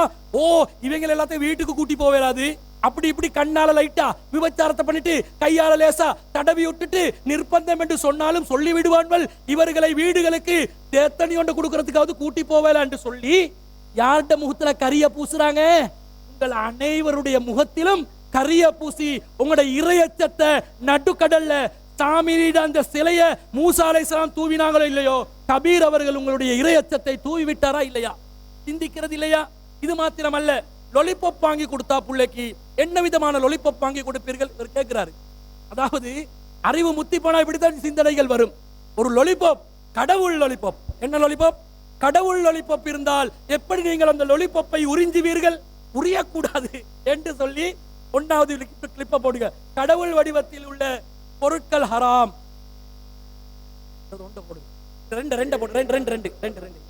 ரோட்ல போகும்பொழுது, வீதியில போகும்பொழுது உங்க பிள்ளைக்கு ஒரு லொலிபப் வாங்கி கொடுப்பதற்காக வேண்டி இந்த மாதிரி சிலுவை உருவத்தில் இருக்கக்கூடிய லொலிபப்பை நீங்க வாங்கி கொடுப்பீங்களா? அது மாதிரியான கேக்கை வீட்டை போய் வாங்கி சாப்பிடுவீங்களா? ஒரு சபையில வச்சு உங்களுக்கு கடவுள் உருவத்தில் இருக்கக்கூடிய பிரமத கடவுள் வடிவில இருக்கக்கூடிய ஒரு கேக்கை உங்களுக்கு தந்தால் அதனை நீங்கள் சாப்பிடுவீர்களா? ஒரு மானம் இருந்தால், ரோஷம் இருந்தால், இஸ்லாமிய உணர்வு இருந்தால், ஈமானிய தெளிவு இருந்தால் கண்டிப்பாக அதை நீங்கள் சாப்பிட மாட்டீர்கள். அதாவது புள்ளையொண்ட ரோட்ல கூட்டி போப்பாங்களா, அது லொலிபாப் கேட்குமாம். என்ன லொலிபாப்புங்க கேட்குமா உங்ககிட்ட? சிலுவை லொலிபாப், விநாயகர் லொலிபாப், இயேசுநாதர் லொலிபாப். என்ன வாதம்? சரி, அப்படி லொலிபாப் கொண்டு கடையில விநாயகர் லொலிபாப்பும் சிலுவை லொலிபாப்பும் இருந்ததாக வைத்துக் கொள்ளுங்கள்.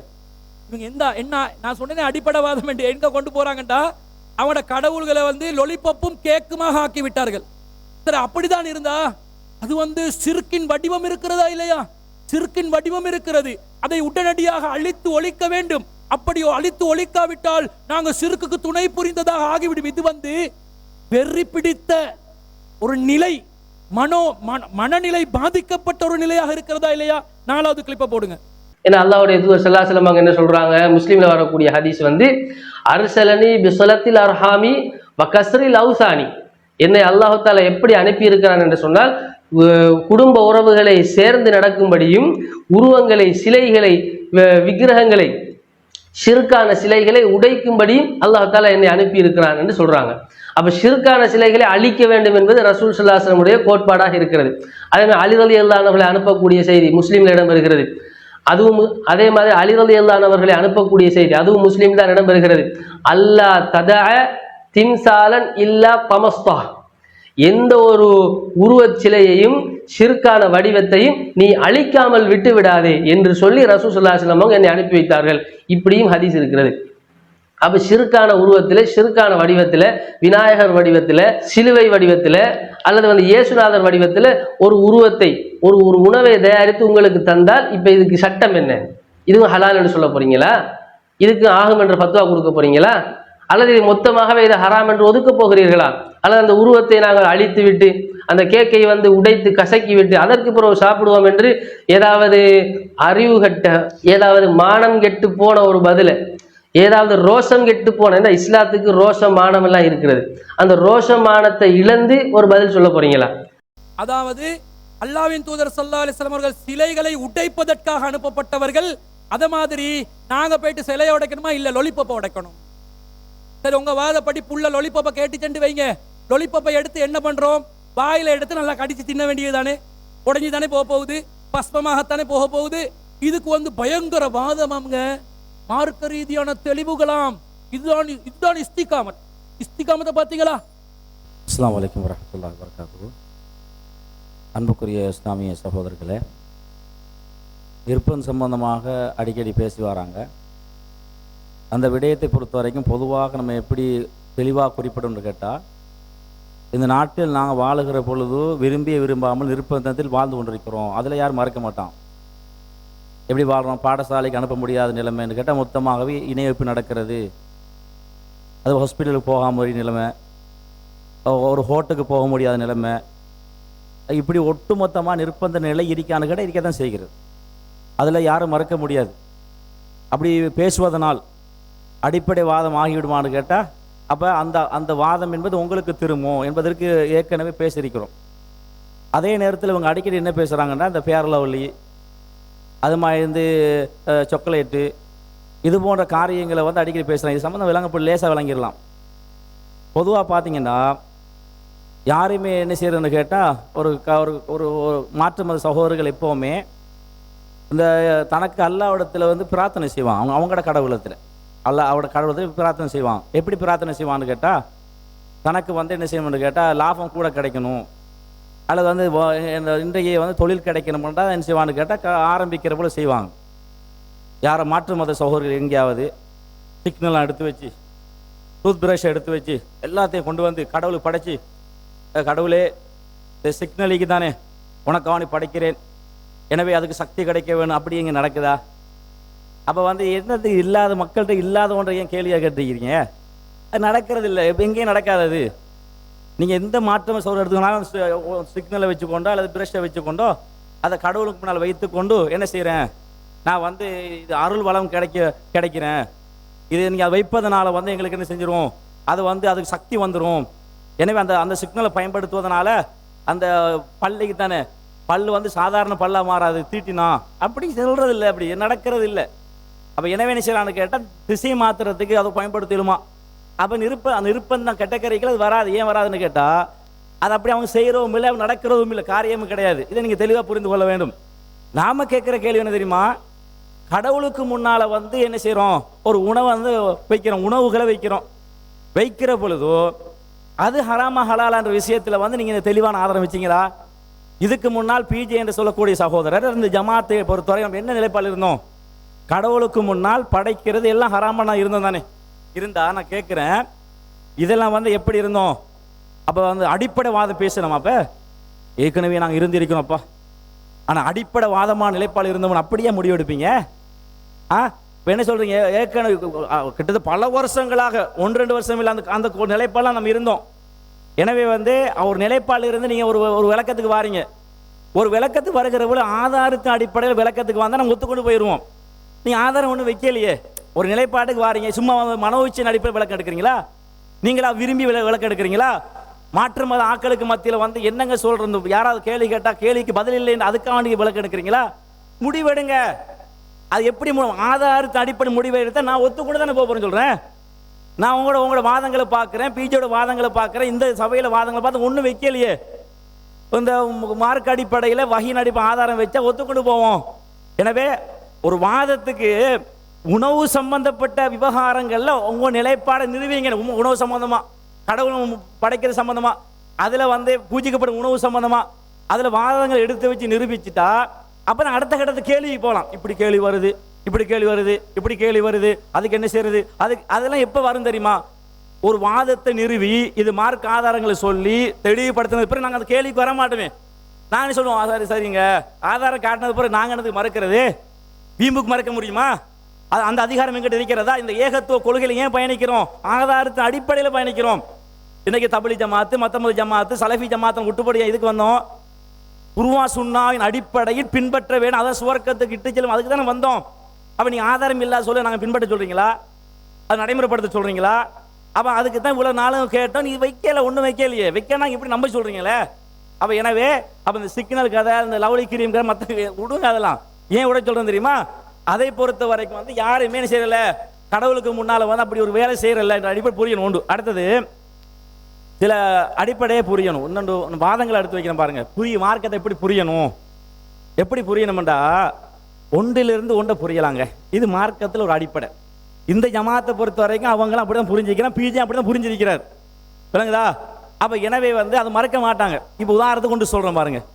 இப்போ உதாரணத்துக்கு அம்பு எய்து, வேட்டையாடுவோம் தானே, வேட்டையாடுகிற பொழுதோ அம்பு எய்கிறோம், பிஸ்மில்லா சொல்லி அம்பை எய்தி அது வந்து செத்துட்டா அது சாப்பிடலாமான்னா சாப்பிடலாம். ஆனால் வந்து இப்போ கேள்வி என்ன தெரியுமா, அல்லாஹ் தஆலா அல் குர்ஆன் ரசூலுல்லாஹ் சொல்லுகிற பொழுது ஈட்டி முனை, கூறு முனையால் தாக்கப்பட்டு துளைக்கப்பட்டு அந்த பிராணி செத்து போனால் அதை வந்து சாப்பிடலாம். அதுக்கு கூறு முனை என்ற வார்த்தை கூறு முனையால். இதை வைத்து வந்து என்ன முடிவெடுக்கலாம்?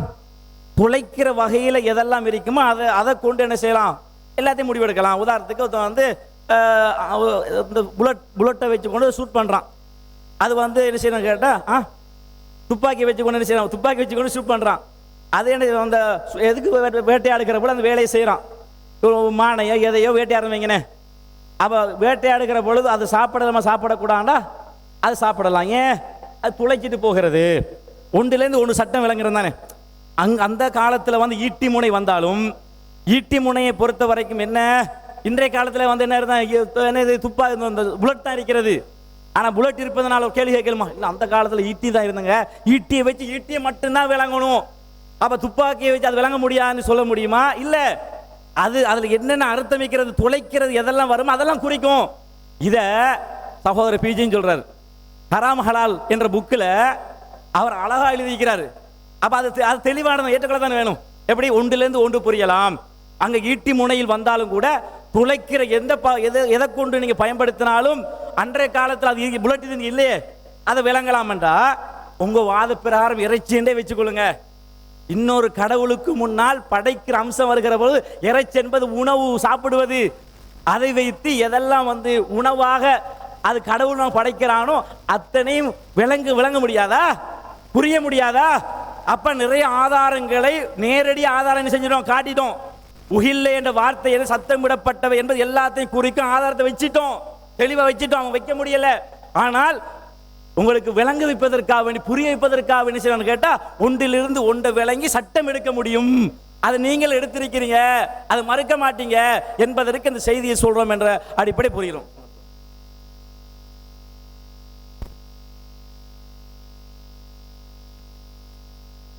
அன்புள்ள சகோதரர்களே, திரும்பியும் என்ன செய்கிறாங்க, அந்த பழைய கதையை தான் பேசுகிறாங்க. இந்த விவாதம் எந்த நோக்கத்தில் பேசப்பட்டது, எந்த நோக்கத்துக்காக இந்த விவாதத்துக்கு நம்ம வந்திருக்கிறோம் அப்படிங்கிற அடிப்படை உங்கள் எல்லாருக்கும் தெரியும். அதை அப்படியே உல்டா பண்ணி இதை வேற மாதிரி இதை கொண்டு போங்க, இதோடைய ஆக்களை முடிச்சு விட்டுருங்க, கனவுளை நடக்காது, அல்லாஹ் எங்கள் பக்கம் இருக்கிறான், நீங்க என்ன சதி செஞ்சாலும் வல்லாஹு கைருல் மாக்கிரீன், சதிகாரர்களுக்கெல்லாம் மேல் அல்லாஹ் இருக்கிறான். இல்லைச்சா, உங்க வேலையெல்லாம் நடக்காது. எங்களுக்கு எவ்வளவு நேரம் போகும்? நீங்க ஒரு விஷயத்தை பேசுற நேரத்தில் ஆவுண்டு உளறி மினிமஸ் கதை ஒன்று சொன்னீங்களா இல்லையா? மினிமஸ் கதை சொல்லி நீங்க ஜெயில போய் கிடந்து கம்பி எண்ணி கழிதிண்டு அதுக்காக வேண்டி இந்த அந்த பழைய SLTJ ஜமாத்தில் இருந்த காலத்தில் அப்பாவி மக்கள் வேர்வை சிந்தி ரத்தம் சிந்தி உழைத்த காசை லட்ச லட்சமாக செலவழித்து உங்களை காப்பாத்தி உங்களுக்காக வேண்டி பாதுகாப்புக்கு கார் வாங்கி தந்து உங்களை காப்பாத்துறதுக்கு அவ்வளவெல்லாம் கஷ்டப்பட்ட மக்களை பத்தி நீங்க யோசிச்சீங்களா? அதுக்கு பிறகும் கொஞ்சம் கூட ஒரு இது இல்லாமலுக்கு நோனன்னு என்னமோ சொன்னீங்க மேடையில் வச்சு. நீங்க சொன்ன அந்த நோனங்கிறத உங்களை எங்க கொண்டு விட்டுச்சு? அப்ப இந்த மாதிரியான விஷயங்கள், அப்ப ஒன்றுக்கு வழக்கு பேசுற விஷயம், அது நோனைக்கு தான் வழக்கு ஜெயிலில் கிடந்தது, மற்றதுக்கு தான் வழக்கு பேசினது. அப்ப நீங்க திறமா இருந்து அடுத்தவங்களை பத்தி பேசணும். இப்ப என்ன விஷயம், என்ன சப்ஜெக்ட் போயிட்டு இருக்குது? நீங்க வச்சிருக்கிற குர்ஆன்லையும் நீங்க வைத்திருக்கக்கூடிய ஹதீஸ்லையும் மூசா நபி இப்படி செஞ்சாங்க, இப்ராஹிம் நபி இப்படி செஞ்சாங்க, அல்லாஹ்வுடைய தூதர் ஸல்லல்லாஹு அலைஹி வஸல்லம் அலி ரலியல்லாஹு அன்ஹு அனுப்பி இந்த மாதிரி செய்ய சொன்னாங்க. இருக்குதா இல்லையா? தரைக்கு மேல் உயர்த்தப்பட்ட கபரை தரமட்டமாக்குங்க, வணங்கப்படக்கூடிய உருவத்தை இல்லாம செய்யுங்க. இப்ராஹிம் நபி அந்த சிலைகளை உடைச்சு காட்டினாங்க. அதே மாதிரி மூசா நபி அந்த அவர்கள் வணங்கியதை எரித்து கடலில் போட்டார்கள். இது யாருக்குரிய சட்டம்? இலங்கை நாட்டில் வாழக்கூடிய முஸ்லீம்கள் செய்யக்கூடிய வேலைன்னு நம்ம சொல்லிக்கிட்டு இருக்கிறோமா? இப்படித்தான் முஸ்லீம்கள் செய்யணும்னு சொன்னோமா? எவ்வளவு அயோக்கியத்தை நம்ம பார்த்தீர்களா? இப்ப நான் இதுக்கு ஆதாரம் காட்டுறேன். அதாவது நானே என்ன செஞ்சிருக்கிறேன், இவர்கள் இங்க ஒண்ணு கிழிக்க தேவையில்ல. இந்த வீடியோவை பேசும்பொழுதே நான் சொல்லித்தான் பேசுறேன். அதையெல்லாம் இந்த வீடியோவை பேசி இன்னும் பேஸ்புக்ல இருக்குது. அப்பவே நான் என்ன சொல்றேன், இது அந்த அர்த்தத்தில் நாங்க சொல்லல. என்ன விளக்கம்னு சொன்னா, இந்த வீடியோ அந்த லெப்ல எடுத்துக்கொள்ளல, போன்ல என்ன காட்ட முடியும்?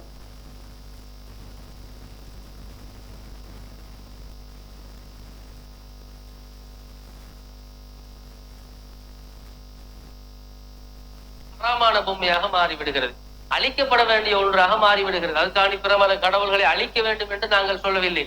அந்த அதிகாரத்தை நமக்கு இஸ்லாம் தரவில்லை. அவர்களுடைய கடவுள்களை திட்டாதீர்கள் என்று கூட நமக்கு இஸ்லாம் தெளிவாக சொல்லி இருக்கிறது. அதனால நமக்கு சட்டம் என்னவென்று சொன்னால் அதிலிருந்து நாங்கள் விலகிக் கொள்ள வேண்டும். அது ஹராமானது, நிரந்தர நரகத்தை ஒரு வணக்கம் தான். எப்படி நாங்கள் ரப்பாக ஏற்றுக்கொண்டிருப்பது இஸ்லாத்திலே ஒரு வணக்கமாக இருக்கிறதோ பார்க்கப்படல. ஆனால் எந்த பொம்மை, எந்த விக்கிரகம், எந்த உருவச் சிலை இது கடவுள் சிலை, கடவுளுடைய ஆற்றல் பெற்ற ஒரு சிலை, இதுதான் கடவுள் என்று சக்தி பொருந்திய ஒன்றாக பார்க்கப்படுகிறதோ அப்பொழுது விளையாட்டு பொம்மையாக இருந்த பொம்மை ஹராமான பொம்மையாக மாறிவிடுகிறது, அழிக்கப்பட வேண்டிய ஒன்றாக மாறிவிடுகிறது. அதுக்காண்டி பிரபல கடவுள்களை அழிக்க வேண்டும் என்று நாங்கள் சொல்லவில்லை. அந்த அதிகாரத்தை நமக்கு இஸ்லாம் தரவில்லை. விளங்கிருச்சா? நீங்க எங்களுக்கு ஒண்ணு நாட்டு சட்டத்தை படிச்சு தர தேவையில்ல. எந்த கோர்ட்ல போனாலும் இதை வச்சு பேசுவோம். நாங்க எங்க கொள்கை என்ன, எங்க கருத்து என்ன, விளக்கம் என்ன எங்க கிட்ட கேளுங்கயா, நாங்க விளங்கப்படுத்துறோம். அண்ணன் சொன்ன அயோக்கியத்தனமான கருத்தை வச்சு இங்க விவாத திசை திருப்ப வந்தீங்கன்னு சொன்னா நடக்கிறது வேற. அதனால என்ன செஞ்சுக்கிறோம், உண்மையை பேசுங்க, நியாயத்தை பேசுங்க, சத்தியத்தை பேசுங்க. ஆதாரங்கள் எத்தனையோ இருக்கிறது, அள்ளி போடணும், நிறைய டைம் இல்லாம இருக்கிறது. எங்க பேசிக்கிட்டு இருக்க பாத்தீங்களா? அதனால இதோட நிப்பாட்டிக்கங்க. உங்களுக்கு கடைசியா சொல்லிக் கொள்றோம், இது வந்து இந்த விவாதத்தை வேண்டும் என்று திசை திருப்பதற்கு நீங்க செய்யக்கூடிய வேலைங்கிறத சொல்லி என்ன செய்ய கொள்றேன், முடிச்சு கொள்றேன். அடுத்ததாக என்ன விஷயம்னு சொன்னால், சகோதரர் அப்துல் ராசிக் அவர்கள் எந்த அளவுக்கு அஸ்ஸலாமு அலைக்கும் வரஹ்மத்துல்லாஹி வபரகாத்துஹு. அன்பிற்குரிய சகோதரர்களே, ஒரு விஷயத்தை பதிவு செஞ்சு கொள்ளணும். இந்த நடக்கிறது வேற, இந்த மிரட்டல் எல்லாம் நமக்கிட்ட செல்லுபடியாகாது. நிறைய பேர் மிரட்டி பார்த்தாங்க. எந்த அளவுக்கு மிரட்டி பார்த்தாங்கண்டா, அதிகாரத்தில் உள்ளவர்கள் மிரட்டி பார்த்திருக்கிறார்கள், இனவாதிகள் நம்மை மிரட்டி பார்த்திருக்கிறார்கள், பலரும் மிரட்டி பார்த்திருக்கிறார்கள். ஆனா ஒன்னையுமே புடுங்க முடியாது. இந்த மிரட்டல் தொனி இங்கெல்லாம் செல்லுபடியாகாது. ஒன்று அந்த மிரட்டுவதை வாபஸ் வாங்கி கொள்ள வேண்டும். அடுத்தது அடிப்படைவாதம் என்று என்ன சொன்னோம்? இவர்கள் தான் தெளிவாக சிலைகளை உடைப்பதற்காகத்தான் அல்லாஹ்வின் தூதரை அனுப்பியிருக்கிறார்கள் என்ற ஹதீஸை மேற்கோள் காட்டி, உயர்த்து கட்டப்படும் அனைத்து கபறுகளையும் தரைமட்டமாக்க வேண்டும், திம்சாலுகளை உடைத்து நொறுக்க வேண்டும் என்று அலி ரலியல்லாஹு அன்ஹு அவர்களை அனுப்பிய செய்தியை சொல்லி காட்டி, சிறுக்கை ஒழித்து கட்டுவதற்காக அல்லாஹ்வின் தூதர் ஸல்லல்லாஹு அலைஹி வஸல்லம் அவர்கள் அனுப்பப்பட்டார்கள் என்பதை சொல்லி என்ன சொல்கிறார்கள்? பூஜை செய்யப்பட்ட உணவும் சிறுக்கின் நிலையில் இருக்கிறது, எனவே அதுவும் ஒழித்து கட்டப்பட வேண்டும் என்பதுதான் இவர்களுடைய வாதம். இவர்களுடைய நிலை என்ன? சிலைகளை உடைப்பதற்கு இவர்கள் மக்களை தூண்டுகிறார்கள் என்று நாங்களும் சொல்லவில்லை. நாங்கள் எதை அடிப்படைவாதம் என்று சொல்கிறோம்? பூஜை செய்யப்பட்ட பொருட்கள் இயல்பாகவே ஹராமாகி விடுகிறது, நிர்பந்தத்தில் தான் அது ஹலாலாகி விடுகிறது என்று சொல்லி, இல்லாத ஒரு நிர்பந்தத்தை இவர்களாக ஏற்படுத்தி கொண்டு இவர்கள் அதை ஹலாலாக்கி கொள்கிறார்களே. உங்கள் வாதப்படி அதிகாரம் இருக்கும் போது சிறுக்கை ஒழிப்பதற்காக இஸ்லாமிய அரசாங்கம் செய்த வேலையை நீங்கள் செய்ய வேண்டும் என்று சொல்லவில்லை. உங்களுடைய சக்திக்குட்பட்ட ஏன் சன்லைட் கட்டியை உங்களால் தகர்த்தெறிய முடியவில்லை? ஏன் தீப்பெட்டியை உங்களால் தகர்த்தெறிய முடியவில்லை? ஏன் உங்களுக்கு பேரன் லவ்லியை தகர்த்தெறிய முடியவில்லை? இதுதான் கேள்வி. இந்த கேள்வி விளங்காம இவங்க சிலைகளை உடைப்பதை ஆதரிப்பவர்கள் என்று நாங்கள் சொன்ன மாதிரி ஒரு கருத்தை பதிவு செய்கிறார்கள். இந்த அடிப்படைவாதத்தை நீங்கள் 1000ஐயும் ஹராம் என்கிறீர்கள், அவர்கள் உள்ளதில் நஸ்ஸை வைத்து ஹராம் என்கிறார்கள். எனவே நீங்கள் சொல்லும் இயல்புக்கு மாற்றமான இந்த கொள்கை அடிப்படைவாதத்தை விட்டு இன்னமல் முஸ்ரிகூன நஜசுன், முஸ்ரிக்கீன்கள் என்பவர்கள் அவர்கள் 9:28 வாதத்தை வைக்கிறாங்க.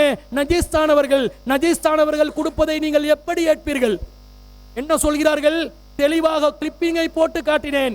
தீப்பெட்டி வாங்குவது கூட ஹராம், கூடாதுதான் என்று சகோதரர் கபீர் அவர்கள் சொல்ல, செல்மி அவர்கள் நாங்க அப்படி சொன்னோமா? ஏன் சொல்றதை நீங்க பார்க்க மாட்டீங்க? பார்க்காம முரண்பட்டு பேசுவீர்கள். இதை முதலாவதாக பதிவு செய்து கொள்கிறோம். இரண்டாவது விஷயம் என்ன? அவர்கள் அப்துல் ராசிக் அவர்கள் இனவாதத்தை தூண்டினாரா இல்லையா? சர்ச்சை ஆவித்தா இல்லையா? மினிமஸ் சென்றாரா இல்லையா? சகோதரர் காத்தாங்குடி கபீர் அவர்களே, நான் சிங்களத்தில் பேசின முஸ்லிம் உரிமையர ககனிமு என்ற தலைப்பிலான அந்த வீடியோவில் நான் 13-14 விஷயங்களை பேசுகிறேன். என்ன பேசினேன் என்று உங்களால் சொல்ல முடியுமா? உங்களுக்கு சிங்களம் தெரியுமா? நான் பேசிய வாதங்கள் ஆதாரங்கள் என்னவென்பதை உங்களால் இந்த சபையிலே எடுத்துரைக்க முடியுமா?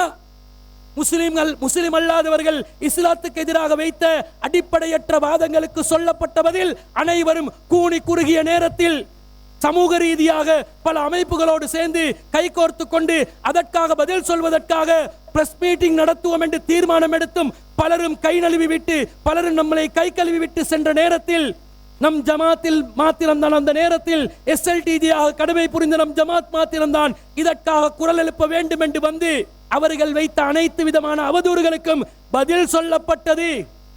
அல்லாவை பன்றி என்றார்கள், அல்லாவுக்கு இஸ்லாமிய முஸ்லிம் பள்ளிவாசல்களை ஜிஹாத் பங்கர்கள் என்றார்கள். ஏன் அதற்கு பதில் சொல்லக்கூடாதா? நீங்கள் பதில் சொன்னீர்களா? அந்த பகுதியில் யாராவது பதில் சொன்னார்களா? இல்லை.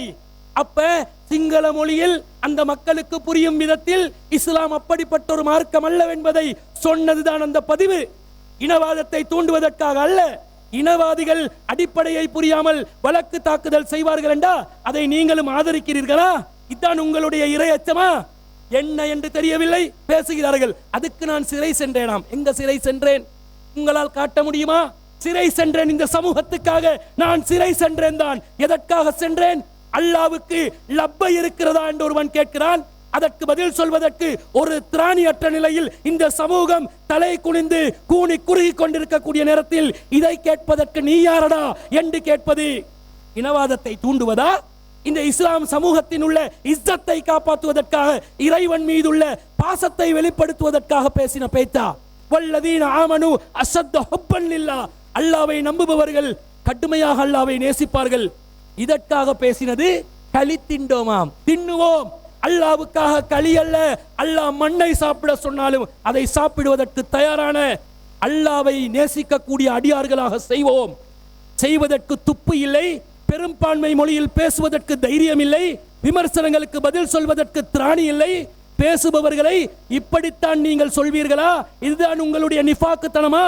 ஜமாத்தில் இருந்த நேரத்தில் எல்லாம் அவசியமற்ற விஷயமுக்கு இவரை களி சாப்பிட்டு வந்ததற்கு லட்சோப லட்சங்களாக நாங்கள் செலவழித்தது வீணான ஒரு காரியம்தான் என்று சொல்லி அல்லாஹ்வுடைய கண்ணியத்தை பாதுகாப்பதற்கு பேசியதற்கு நீங்கள் லட்சங்கள் அல்ல கோடிகள் செலவழித்தாலும் அது ஈடாகுமா? என்ன பேசுறீங்க? அறிந்து பேசுகிறீர்களா, அறியாமல் பேசுகிறீர்களா? ஒரு விஷயத்திலும் விளக்கம் இல்லாமல் பேசுவதை நாங்கள் பார்க்கிறோம். அன்பிற்குரியவர்களே, விஷயத்துக்குள்ள வருவோம். என்ன சொல்றாங்க? சிறுக்குல 4 வகை, அதாவது மக்களுக்கு புரிந்து கொள்வதற்காக தில் ஜங் ஜக் ஜெய், இந்த 4 ஜெயினுடைய வீடியோவை போடுங்கள். 30வது கிளிப் கொஞ்சம் போட்டு காட்டி நினைவு காட்டுங்க. ஒரு ஷிர்க்கை பொறுத்தவரையில ஒரு பொருளை கடவுளாக வணங்குகிறார்கள் என்று சொன்னால் அதுதான் முதல் தர ஷிர்க்கு. ஷிர்க்கிலே மிக கடுமையானது உச்சகட்ட ஷிர்க்கு. இந்த பொருள் தான் கடவுள், இதான் என்னை படைத்த கடவுள், இந்த உலகத்தை ஆளக்கூடிய கடவுள் இதுதான் என்று ஒரு பொருளை, ஒன்றை கடவுள் என்று சொல்வது, ஒரு சிலையை, ஒரு ஓவியத்தை, இது முதலாவது வகை, முதல் தரம். அதே நேரம் இரண்டாவது வகை, இரண்டாவது தரம் எது என்று கேட்டால், ஒரு பொருள் கடவுள் என்று சொல்ல மாட்டாங்க, கடவுளினுடைய சக்தியை பெற்ற பொருள் அப்படின்னு சொல்லுவாங்க. இப்போ உதாரணமாக ஒரு பொங்கல் அல்லது ஒரு படையல் அல்லது ஒரு எலுமிச்சம்பழம் அல்லது ஒரு தேங்காய் இருக்குன்னு வச்சுக்கொள்ளுங்களேன். இது கடவுளினுடைய அற்புதத்தை, கடவுளினுடைய ஆற்றலை வெளிப்படுத்தக்கூடியது. இந்த தேங்காயில் இருக்கக்கூடிய 3 கண்களும் 3 தேவர்களை, 3 கடவுள்களை குறிக்கக்கூடியது அப்படின்லாம் அதுக்கு ஒரு வியாக்கியானம் கொடுப்பாங்க.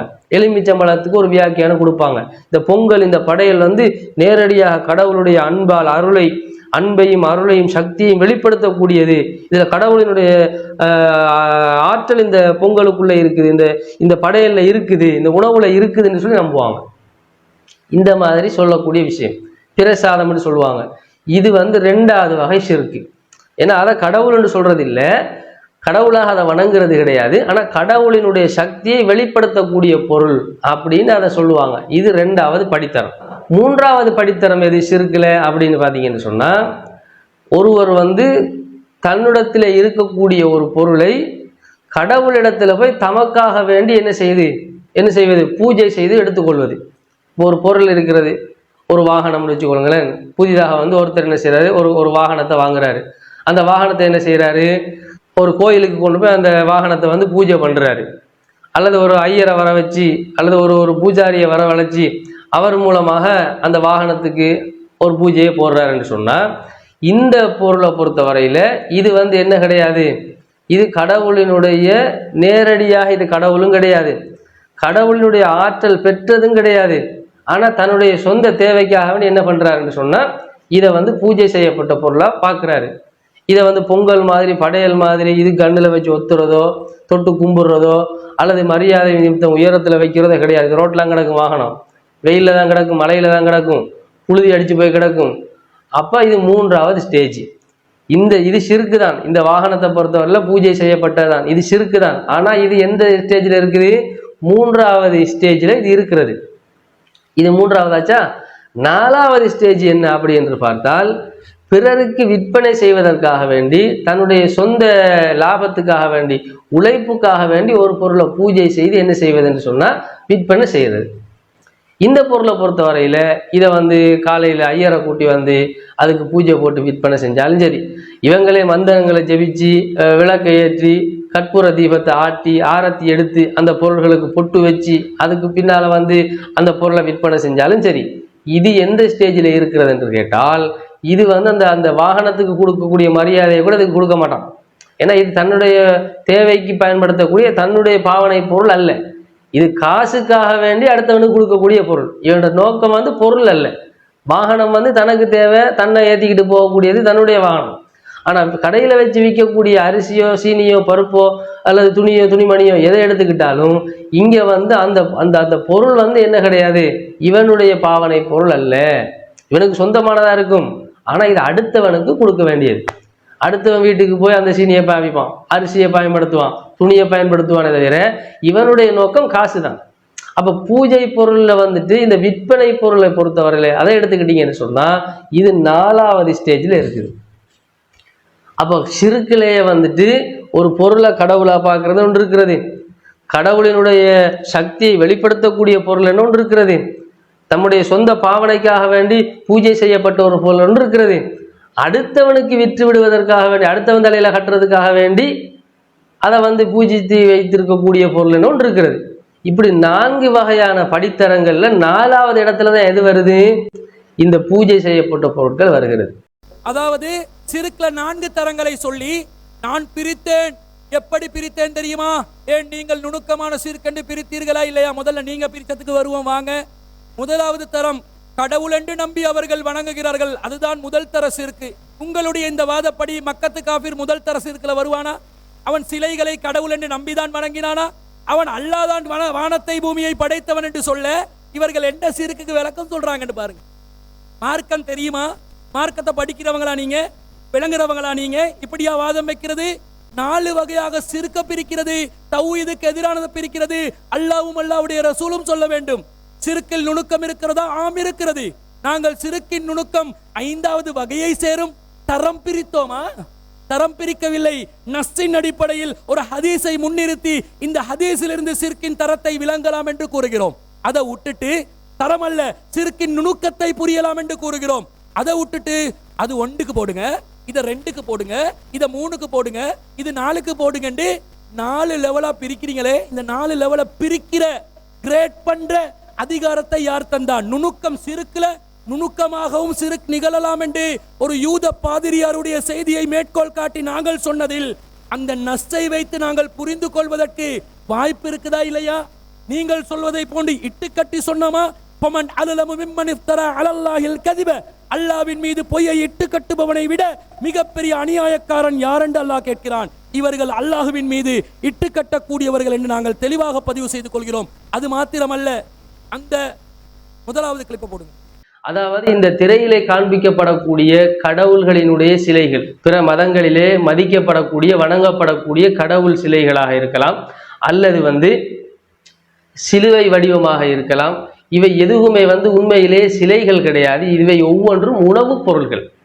கிரீம் கேக்காக இருக்கலாம், அல்லது வந்து லொலிபப்பாக இருக்கலாம், சாக்லேட்டாக இருக்கலாம். இது போன்ற பொருள்களைத்தான் என்ன செய்கிறார்கள் என்று சொன்னால் இந்த கடவுள் உருவத்திலே என்ன செய்திருக்கிறார்கள், வடிவமைத்திருக்கிறார்கள். எனவேதான் இவற்றை நாங்கள் சாப்பிடுவது ஹலாலா ஹராமா என்பதைத்தான் நீங்கள் இந்த இடத்துல மிக முக்கியமாக கவனிக்க வேண்டும். காரணம் என்னவென்று சொன்னால் இப்பொழுது அல்லாஹ் அல்லாதவர்களுக்காக வேண்டி பேர் கூறப்பட்டது நமக்கு ஹராம். அது மாமிச உணவாக இருந்தாலும் சரி, தாவர உணவாக இருந்தாலும் சரி, அது நமக்கு ஹராம் என்று நாங்கள் கூறுகிறோம். இஸ்லாத்தினுடைய அடிப்படை என்னவென்று சொன்னால் எந்த ஒரு உணவு ஷிர்கான கோட்பாட்டின் அடிப்படையில் அது தயாரிக்கப்பட்டிருக்கிறதோ அது ஹராமான உணவு. அதிலே வந்து அல்லாஹ் அல்லாஹ்வுடைய பேரை கூறினாலும் சரி, அல்லாஹ் அல்லாதவர்களுக்காக வேண்டி இது தயாரிக்கப்படுகிறது என்கிற நியத்தின் அடிப்படையில், எண்ணத்தின் அடிப்படையில், அது அந்த நம்பிக்கையின் அடிப்படையில் தயாரிக்கப்பட்டாலும் சரி, அந்த வடிவத்திலே அது தயாரிக்கப்பட்டாலும் சரி, அவர்களினுடைய ஷிர்கை வெளிப்படுத்தக்கூடிய வகையில் ஒரு உணவு தயாரிக்கப்படும் என்றால் அது ஹராம் என்று நாங்கள் சொல்கிறோம். எனவே கொள்கையின் அடிப்படையில் ஹராமாக்கப்பட்ட விஷயங்களை இஸ்லாம் நமக்கு என்ன செய்கிறது, அதிலிருந்து விலகி கொள்ளுங்கள், தவிர்த்து கொள்ளுங்கள் என்று சொல்கிறது. இதற்கு ஆதாரமாகத்தான் திருமறை குர்ஆனுடைய ஒரு வசனத்தை நாங்கள் மேற்கோள் காட்டுகிறோம். அப்ப கடவுள் வடிவத்திலே இருக்கக்கூடிய உணவுகள் ஹராம். எப்படி ஹராம்? நேரடி ஆதாரத்தை காட்டுங்கள். ஆதாரம் இல்லாமல் அது சிறுக்கு செய்வது ஹராமுங்க. உணவு ஹராம் என்று எதை வைத்து சொன்னீர்கள்? இன்கிரீடியன்ட்டை வச்சு சொன்னீங்களா? எதை அல்லாஹ் சொன்ன நஸ்ஸை வைத்து சொன்னீர்களா? எதை வச்சு சொன்னீங்க? உடனடியாக இதுக்கெல்லாம் ஆதாரம் இல்லை, பேசிட்டோம், ஏதோ பேச நான் நினைத்தேன். ஓ சகோதரர் கபீர் மட்டும் நினைத்து அவர்தான் பேசியிருக்கிறார் போல இப்போதுதான் விளங்குகிறது. இவர்கள் அனைவரும் சேர்ந்துதான் குறிப்பிட்டு கொடுத்தாங்களோ, இப்படிதான் இருந்தார்களோ என்று நினைக்க தோன்றுகிறது. அடுத்ததாக இது என்ன அடிப்படைவாதம் என்று இவ்வளவு காலம் பிஜே அவர்களும் அந்த இஹ்லால் செய்யப்பட்டது சப்தமிடப்பட்டது ஹராம் என்று தானே சொன்னார்கள். அப்ப நீங்களும் அதை செய்து கொண்டுதானே இருந்தீர்கள் அப்படி என்கிறார்கள்.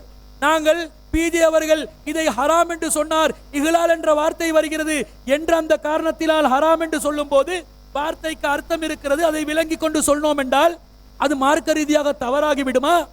அந்த அர்த்தத்தை பார்த்து மேலதிகமாக ஆய்வு செய்கின்ற நேரத்தில் அதிலே உள்ள விபரீதம் புரிகிறது.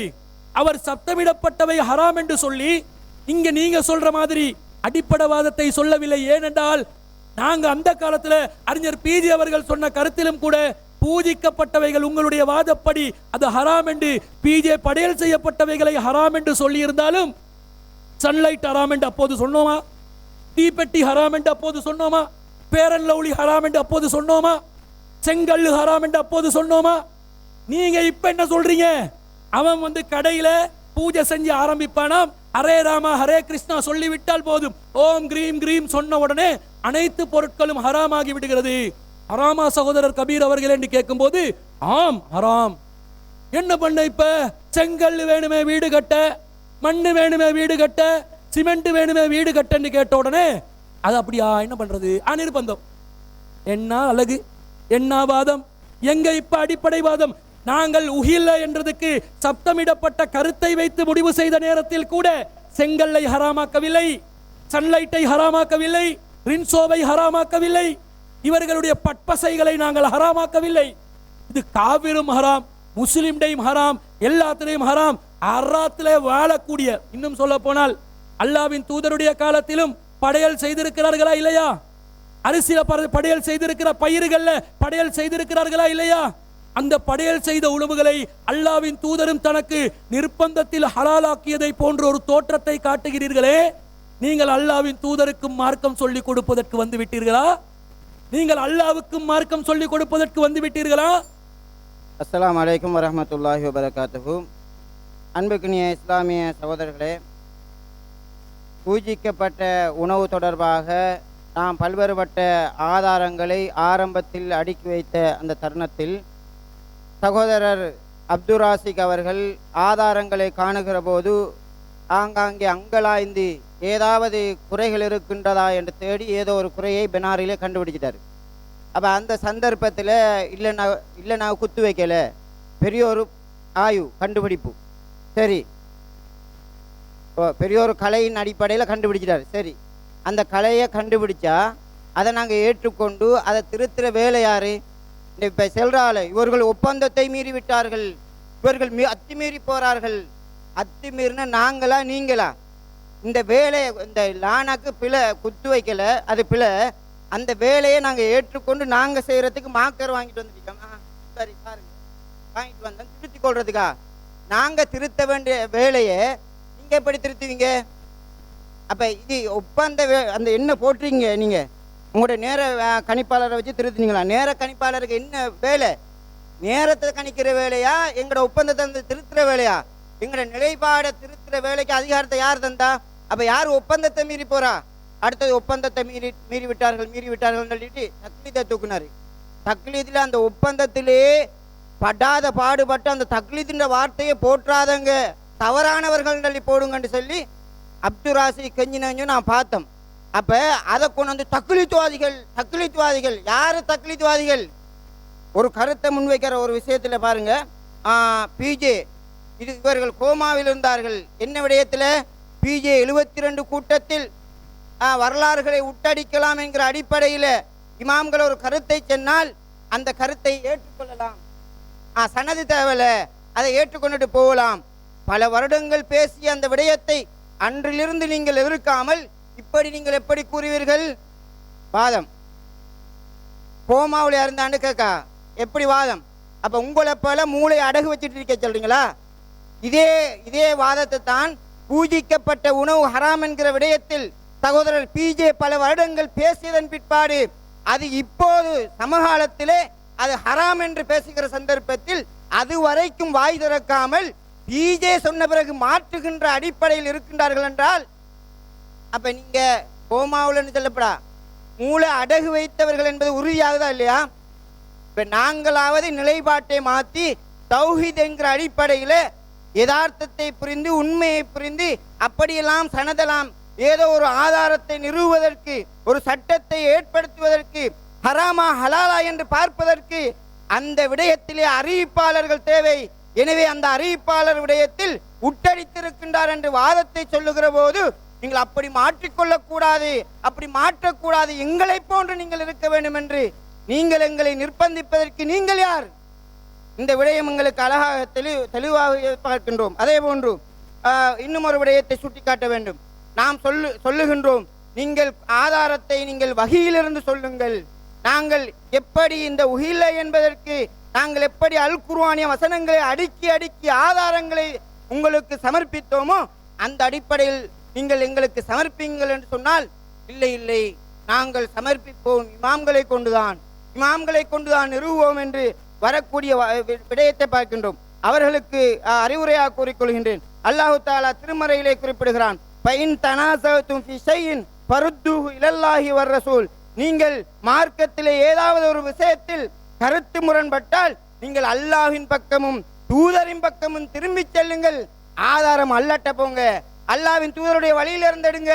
அல்லாஹு தஆலா இன்னும் ஒரு இடத்துல குறிப்பிடுகிறான், வமஹ்தலஃப்தும் ஃபீஹி மின் ஷைஇன் ஃபஹுக்முஹு இலல்லாஹ். நீங்கள் எந்த விஷயத்தில் வேறுபட்டாலும் அதற்கு தீர்ப்பை நீங்கள் அல்லாஹ்விடத்திலே இருக்கிறது. ஆனால் அல்லாஹ்விடத்தில் இல்லை. எங்க இருக்கு? இமாம்களிடத்திலாம் இருக்கு. எப்படிப்பட்ட ஒரு பச்சை வழிகட்டின் பக்கம் இவர்கள் அழைத்து செல்கின்றார்கள் என்கின்ற விடயத்தை நாம் பார்க்கின்றோம். அதே போன்று இவர்கள் இந்த நிலைப்பாட்டில் எந்த அளவுக்கு சீர்குலைந்திருக்கான்னு சொன்னா, இந்த ஒப்பந்த மீறல் ஒருத்தர் அடிக்கடி பேசுவார். மட இமாம்டே நாம வச்சுக்குவோம் என்றா நம்மள அவரை மடத்தனம் சொன்னதுக்காக ரூஹுல் ரஸ்மி அவர்கள் அடிக்கடி சொல்லக்கூடிய ஒரு வார்த்தை. அப்ப யாரு ஒப்பந்தத்தை மீறி நடக்க? ஒப்பந்தத்தில் என்ன போட்டிருக்கீங்க? 13வது தலைப்பிட்டு 4வது விஷயத்துல மற்றவர்களை அவமதிக்க அல்லது இகழும் சொற்களை பயன்படுத்தாமல் மரியாதையுடன் பேச வேண்டும் என்று கூறிவிட்டு ஒப்பந்தம் செஞ்சத்திலிருந்து விவாதத்தை ஆரம்பிச்ச அந்த சந்தர்ப்பத்தில் கூட மடத்தனம். அப்ப யாரு ஒப்பந்தத்தை மீறா? ஒப்பந்தத்தை மீறி எந்தவித வாதமும் இல்லாம இவர்களிடத்தில் என்ன குறை இருக்கின்றது என்று நம்மட கதிரை கீழே எட்டியும் பாப்பா. அந்த அளவுக்கு தான் இவர்களுடைய நிலைமை மாறிக்கொண்டிருக்கின்றது. எனவே நீங்கள் விவாத ஒப்பந்தத்தை மீறுகிறீர்கள். அதே போன்று மார்க்கத்தின் அடிப்படையில் வகையின் அடிப்படையில் எந்த ஆதாரத்தையும் நீங்கள் முன்வைக்கவில்லை என்கிற விடயத்தையும் இந்த சந்தர்ப்பத்திலே கூறிக்கொள்கின்றேன். இன்னொரு விஷயம் இருக்குன்னு சொன்னா, நம்மளை சம்பந்தப்படுத்தி, அதாவது இவர்கள் பேச்சுவார்த்தைக்கு நம்மளுக்கு நேரம் தந்த சம்பந்தமா கடிதமா வாய்ச்சாக நம்ம ஒரு நிர்வாகம் எல்லாரும் சேர்ந்து இருக்காக. அப்ப நிர்வாக ரீதியை அணுகி இந்த மாதிரி நம்ம கருத்தை சொல்லுவோம். அல்லாஹு தஆலா திருமறையில குறிப்பிடுகின்ற போது, வதஆவனு அலல் பிர்ரி வத்தக்வா வலா தஆவனு பில் இஸ்மி வல் உத்வான். நன்மையிலும் இறையச்சத்திலும் ஒருவருக்கொருவர் உதவியாக இருக்க வேண்டும். வரம்பு மீறுதலிலும் தீமையிலும் ஒருவருக்கொருவர் உதவியாளர்களாக இருக்கக்கூடாது. எனவே இந்த பூஜிக்கப்பட்ட இந்த விடயத்தில் இவர்கள் வழிகட்டின் பக்கம் மக்களை அழைத்து செல்கின்றார்கள் என்கிற ஒரு காரணத்தின் அடிப்படையிலே இவர்களோடு நன்மையான காரியத்தில் நாம் பயணித்தோம் என்பதற்காக அழகிய முறையில் நாம் நிர்வாக முறையாக அணுகுகிற போது நாம் நிர்வாகத்தை கொச்சைப்படுத்துகின்ற விதத்திலே, ஒரு அதிகாரம் செலுத்தக்கூடிய விதத்திலே சகோதரர் அப்துல் ராசிக் நடக்கக்கூடிய விடயத்தை பார்க்கின்றோம். இவருடைய விடயம் தொடர்பாக ஏராளமான விடயங்கள் இருக்கிற. எந்த அளவுக்குன்னு சொன்னா, இந்த விவாதத்துல யாருமே கலந்து கொண்டாங்க, அவரை உற்றாதங்க, அவரை பேச வச்சுறாங்க. இப்படி கெஞ்சினாக்கள் நிர்வாகத்தில் இருக்கா? இந்த தரப்புல நம்ம சத்தியத்தை நிலைநாட்டுவதற்காக, இந்த கருத்தை நிலைநாட்டுவதற்காக இவர்கள் வரப்போகின்றார்கள் என்பதற்காக தடுத்தவர்கள் தொழிலில் சுல்தானாக இருந்து கொண்டு தேனில் செய்தானாக இருக்கக்கூடிய காரியத்தை நாங்கள் பார்க்கின்றோம். அது மாத்திரம் கிடையாது, இவரை பற்றி இவர் தன்னிச்சையாக தனி ஒரு தவறான வழியில் செல்லக்கூடியவர். எனவே அங்கிருந்து இறக்குமதி வந்துட்டா அப்படி அவர் பறைசாற்றக்கூடிய விதத்திலே இருக்கிறார். எனவே இவரை கட்டுப்படுத்த வேண்டும், இவர் நிர்வாகத்தை சரியாக செய்வதற்கு தடையாக இருக்கின்றார் என்று அவரை சார்ந்தவர்கள் சொன்ன வரலாறுகளும் இருக்கிறது. எனவே இது தொடர்பாக நீங்கள் சுய பரிசோதனை செய்து கொள்ள வேண்டும், அல்லாஹை பயந்து கொள்ள வேண்டும். சத்தியத்தை அறிவதில் நீங்கள் யாருக்கும் உங்களுடைய மூளையை அடகு வைக்காமல் அல்லாஹுக்கு பயந்து சிந்தித்து செயற்பட்டு சத்தியத்தின் பக்கம் வர வேண்டும் என்ற கருத்தை கூறி சகோதரர் கபீர் அவர்களுக்கு வாய்ப்பை அளிக்கின்றேன். அன்புள்ள சகோதரர்களே, ஒரு நேர்மையான ஒரு பிரச்சாரகர், நான் எல்லா விஷயத்திலையும் கரெக்டாக தான் நடந்திருக்கிறேன், அதனால் உங்களுக்கு சிங்களத்தில் அதுக்குரிய விளக்கம் தர முடியுமா கோடி லட்சம் இல்லை கோடி செலவழித்தாலும் அது தகும் என்றெல்லாம் சொல்கிறீங்கல்ல, உங்களை அந்த மாதிரி ஒரு பிற மதத்தினுடைய மத குருவை வரம்பு மீறி பேசுங்கள் என்று நாங்கள் சொன்னோமா? இப்போ உங்களை அந்த நேரத்தில் நாங்கள் அனுமதி தந்தோமா? அல்ல நீங்கள் மன உச்சப்படி பேசுனீங்களா? அப்போ நீங்கள் உங்கள் இஷ்டத்துக்கு கொண்டு செஞ்சு போட்டு அந்த நேரத்தில் அதுக்கு வந்து நீங்கள் இப்படி ஒரு விஷயம் செய்கிறீங்கன்னு சொன்னால் இப்போ எப்படி நியாயப்படுத்துகிறாங்க? அது கோடியும் செலவழிக்கலாம், அப்போ நாங்கள் இன்னும் பேசுவோங்கிறாரு. அதான் அர்த்தம். என்னங்க கொண்டு போகிறீங்க நீங்கள்? அடுத்த விஷயம் என்னென்னு சொன்னால், இன்னொரு விஷயம் இருக்குது. இவர்கள் வந்து தாய்களுக்கு மத்தியில் நாங்கள் இஃப்திலாப், அதாவது கருத்து வேறுபாட்டுடைய வாசலை திறந்து வச்சிருக்கிறோம், எங்களுக்குள்ள கருத்து வேறுபாடு இருக்கலாங்கிறாரு. கருத்து வேறுபாடு இருக்கலாம்னு நீங்கள் சொல்கிறீங்கன்னா உங்களுக்கும் பிஜேக்கு மத்தியில் கருத்து வேறுபாடு இருக்குது. அதுதான் கேள்வி. பிஜே மறுக்காத ஒரு ஹதீஸ் நீங்கள் மறுத்திருக்கீங்களா? அல்லது பிஜே மறுத்த ஹதீஸ் ஒன்று லைவ்ல வந்து பிஜே எப்படி மறுத்துக்கிறாரு, இது பலவீனுடைய அப்துல் ராசிக் சொல்லிருக்கிறாரா? மற்றவங்க சொல்லுவாங்க, நீங்கள் ஏன் சொல்லலை? இதுதான் தக்லீதுங்கிறது, வடிகட்டின தக்லீது. அண்மையில் ஒரு பெரும் பொய் ஒன்று சொன்னார். என்ன பொய் சொன்னாருன்னு சொன்னால், ஒருத்தர் கேட்குறாரு, பிஜே மறுக்காத ஹதீஸ் நீங்கள் மறுத்திருக்கீங்களான்னு கேட்குறாரு. ஆமாம், கற்கது என்று சொல்லக்கூடிய மரம் சம்பந்தப்பட்ட ஹதீஸை நான் மறுத்திருக்கிறேன், 10 வருஷத்துக்கு முன்னாலே நான் மறுத்திருக்கிறேன், பிஜே இப்போ தான் மறுத்திருக்கிறாரு அப்படின்னு சொல்கிறாரு. பிஜே விடத்தில் ஒரு விவாதம், அதாவது வந்து இதுக்கு முதல்ல ஃபர்சான் தரப்பினரோடு நடைபெற்ற ஒரு விவாதத்தில் இந்த மாதிரி பள்ளி ஹதீஸை நாங்கள் மறுக்கலாமா அப்படிங்கிற விஷயத்தை பேசுகிற நேரத்தில், பள்ளி ஹதீஸ் மாதிரி தானே கற்கது ஹதீஸும் வருது, கற்கது மரம் அல்லாவுக்கு கட்டுப்படாமல் யகூதிகளுக்கு உதவி செய்யும் வருது, பள்ளி வந்து அல்லாவுக்கு கட்டுப்படாமல் இப்ராஹிம் நபிக்கு உதவி செய்துன்னு வருது, ரெண்டும் மறுக்கப்பட வேண்டியதான் அப்படிங்கிற விஷயம் வந்த உடனே அங்கே வச்சு முடிவெடுக்கப்படுது, இந்த கற்கது ஹதீஸை நாங்கள் மறுக்கணும், விவாதத்தில் நீங்கள் சொல்லிருங்க. அதுக்கு இவர் என்ன செய்வார் தெரியுமா? கற்கது மரமாக இருந்தாலும்னு அந்த 2 வார்த்தையை எடுத்து விடுவார். என்னையா இப்போ அதை மறுத்துட்டாராம். இதுக்கு சாட்சி இருக்குது. அந்த ஆய்வு கூட்டத்தில் கலந்து கொண்டவர்கள் நாங்கள் அல்லாஹ் மீது சத்தியமிட்டு சொல்கிறோம், பிஜே விடத்தில் மஷூரா செய்து விட்டு தலைமை மறுத்தீர்கள். இல்லை, பிஜேவுக்கு சொல்லாமல் நாங்களே ஆய்வு செஞ்சதை மறுத்தோம் என்று சொல்லி நீங்க அல்லாஹ்வை முன்னிறுத்தி இந்த சபையில் சத்தியம் செய்ய தயாரா? சத்தியம் பண்ணி காட்டுங்க. அடுத்து என்ன தெரியுமா? இந்த மானா விஷயத்தில் நாங்கள் என்ன செய்வோம், அதாவது கருத்து சொல்கிற விஷயத்தில் அரபிகள் என்ன சொன்னாலும் எடுத்துக்குவோம் அப்படிங்கிறாங்க, தஃப்சீர் சொன்னால் தான் எடுத்துக்க மாட்டேங்கிறாங்க. சரி, கருத்து விஷயத்தில் இமாம்கள் எந்த அளவுக்கு விளையாடிக்கிறாங்கன்னு பாருங்க. தாஹான்னு குர்ஆன்ல வருது இல்லை, தே ஹே இந்த 2 எழுத்து வருது, இதுக்கு விளக்கம் சொல்றாங்க பாருங்க. இது வந்து தஃப்சீர் குர்துபியில் வருது. காலஹு தாஹா இஹ்தலஃபல் உலமாஉ ஃபீ மஅனாஹு, அதனுடைய கருத்திலே உலமாக்கள் கருத்து வேறுபாடு கொண்டார்கள். தாகாங்கிற சொல்லுக்கு கருத்து இருக்குதா முதல்ல, அதுல போய் கருத்து வேறுபாடு கொண்டாங்கன்னு சொல்றாங்க. அப்ப எந்த அளவுக்கு அவர்கள் விளையாடிக்கிறாங்க விளங்குது அவங்களுக்கு. அதே மாதிரி இப்னு அப்பாஸ் சொன்னதா வருது அதே இதுல, மஅனாஹு யா ரஜுல், தாகாங்கிறதுக்கு அர்த்தம் என்ன தெரியுமா? மனிதனே. ஹசன் சொன்னாரா மஅனாஹு யா ரஜுல், அதனுடைய அர்த்தம் என்ன தெரியுமா? மனிதனே. அது மட்டும் இல்லாம சாதுன்னு ஒரு எழுத்து இருக்குது, அந்த சாது விஷயத்துல வருது பாருங்க, தபரில வருது, இஹ்தலஃப அஹ்லு தஅவீல் ஃபீ மஅனா, இதனுடைய அர்த்தத்திலே விரிவுரையாளர்கள் மாற்று கருத்து கொண்டார்கள், கருத்து வேறுபட்டார்கள். சாதுங்கிறதுல எல்லாம் அர்த்தம் இருக்குதாங்க முதல்ல. அதுக்கு ஒருத்தர் சொல்றாரு என்ன தெரியுமா? சாதுன்னா என்ன தெரியுமா? சதகல்லா, அல்லாஹ் தஆலா உண்மை சொன்னான். இது தபரில வருது. அதே மாதிரி பாருங்க, நீங்க இந்த தாஹா விஷயம் இருக்குது இல்ல, இந்த தாஹா விஷயத்தை பத்தி பேசுற நேரத்தில் வந்துட்டு மஅனாஹு யா ரஜுல், இது வந்து மானா அதனுடைய அர்த்தம் வந்து யா ரஜுல் அப்படிங்கிறாரு. அப்ப நான் என்ன கேட்கிறேன்னு சொன்னா, இதனுடைய மானா வந்துட்டு தாவீல மானான்னு சொல்றீங்களா தாவீலன்னு சொல்றீங்களா? அப்ப மானாவா நீங்க ஏற்றுக்கொள்றீங்களா தாவீல ஏற்றுக்கொள்றீங்களா? தபஹ என்பது மானாவா? அதாவது துபிக, அதாவது வந்து உஹில்ல என்று சொன்னா பூஜிக்கப்பட்டது என்கிற வார்த்தைக்கு துபிகங்கிற அர்த்தம் கொடுக்குறீங்க. இது மானாவா, அதாவது அர்த்தமா அல்லது விளக்கமா? விளக்கத்தை ஏற்றுக்க மாட்டேன், அர்த்தத்தை தான் ஏற்றுக்கொள்ளுங்கிறீங்க. இங்க என்ன வருது? மானாஹு யா ரஜுல், சாதுங்கிற எழுத்துக்கே அர்த்தம் இருக்குது, மானா இருக்குதுங்கிறாங்க.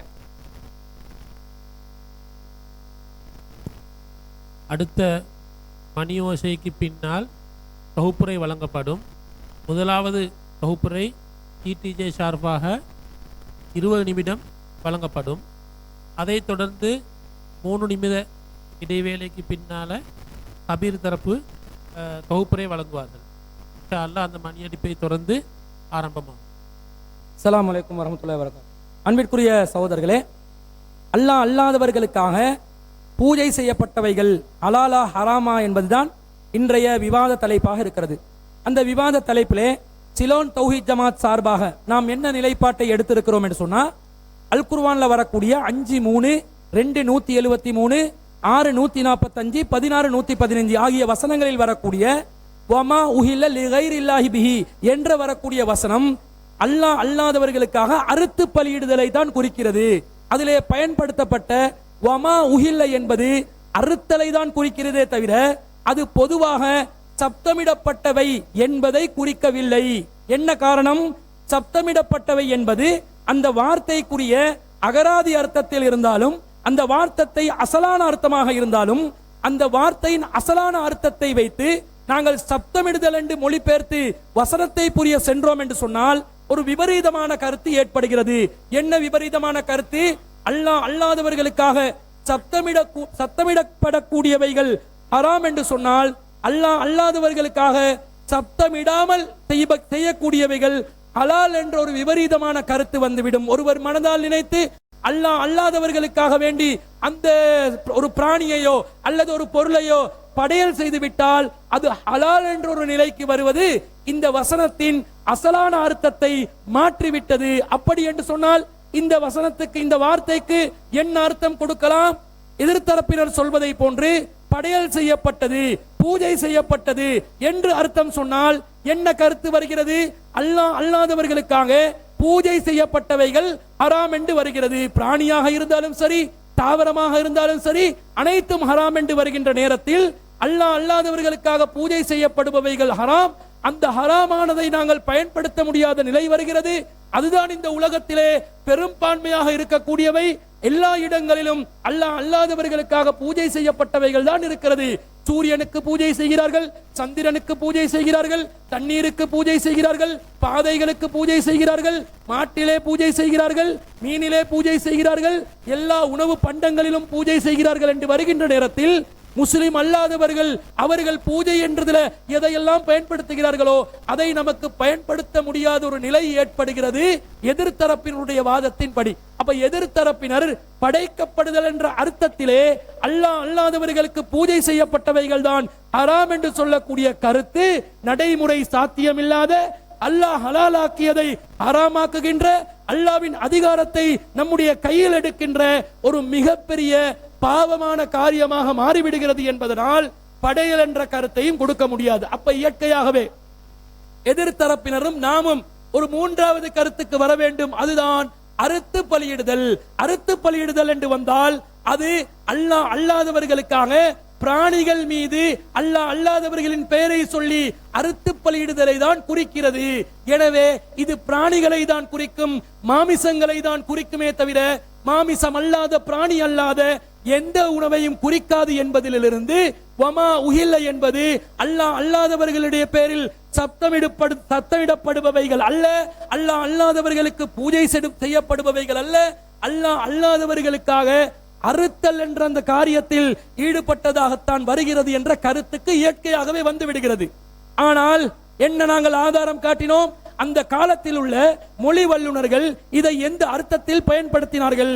மொழி வல்லுநர்கள் தெளிவாக இதை எந்த ஒரு முஃபஸ்ஸிரீன்கள் மத்தியிலே ஏகமனதான முடிவுடன் இது தெளிவாக இஹ்லால் என்பது, உஹில்ல என்பது அறுத்து பலியிடுதலை தான் குறிக்கிறது. அந்த காலத்தில் அதைத்தான் முஸ்லிம் அல்லாதவர்கள் செய்து வந்தார்கள் என்பதற்கு தஃசீர்களில் இருந்து மொழிக்கான ஆதாரத்தை நாங்கள் முன்வைத்தோம்.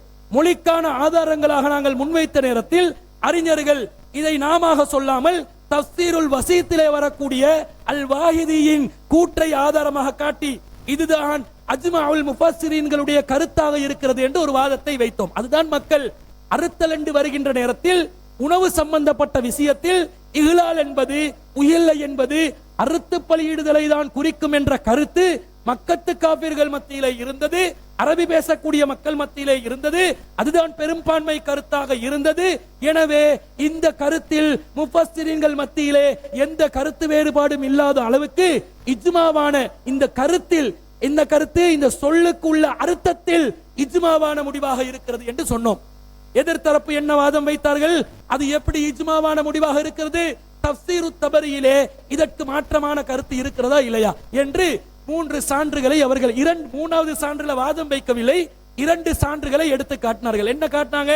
வகால ஆகரூன மஅனா தாலிக, சிலர் இதுக்கு என்ன கருத்து சொல்றாங்கன்னா மா ذுக்கிர அலைஹி கைரு இஸ்முல்லாஹி, இதுக்கு அல்லாஹ் அல்லாதவர்கள், அல்லாஹ்வின் பேர் அல்லாஹ் அல்லாதவர்களின் பெயரை சில பொருட்கள் மீது பயன்படுத்தும், சில பிராணிகள் மீது பயன்படுத்துவது இஸ்முல்லாஹி அலைஹி, சிலவற்றின் மீது உயிரினங்கள் மீது அல்லாஹ் அல்லாதவர்களுடைய பெயரை பயன்படுத்துற கருத்து இருக்குது என்றதை சொன்னாங்க. ஆனா அவர்கள் என்ன வாதம் வைத்தாங்க?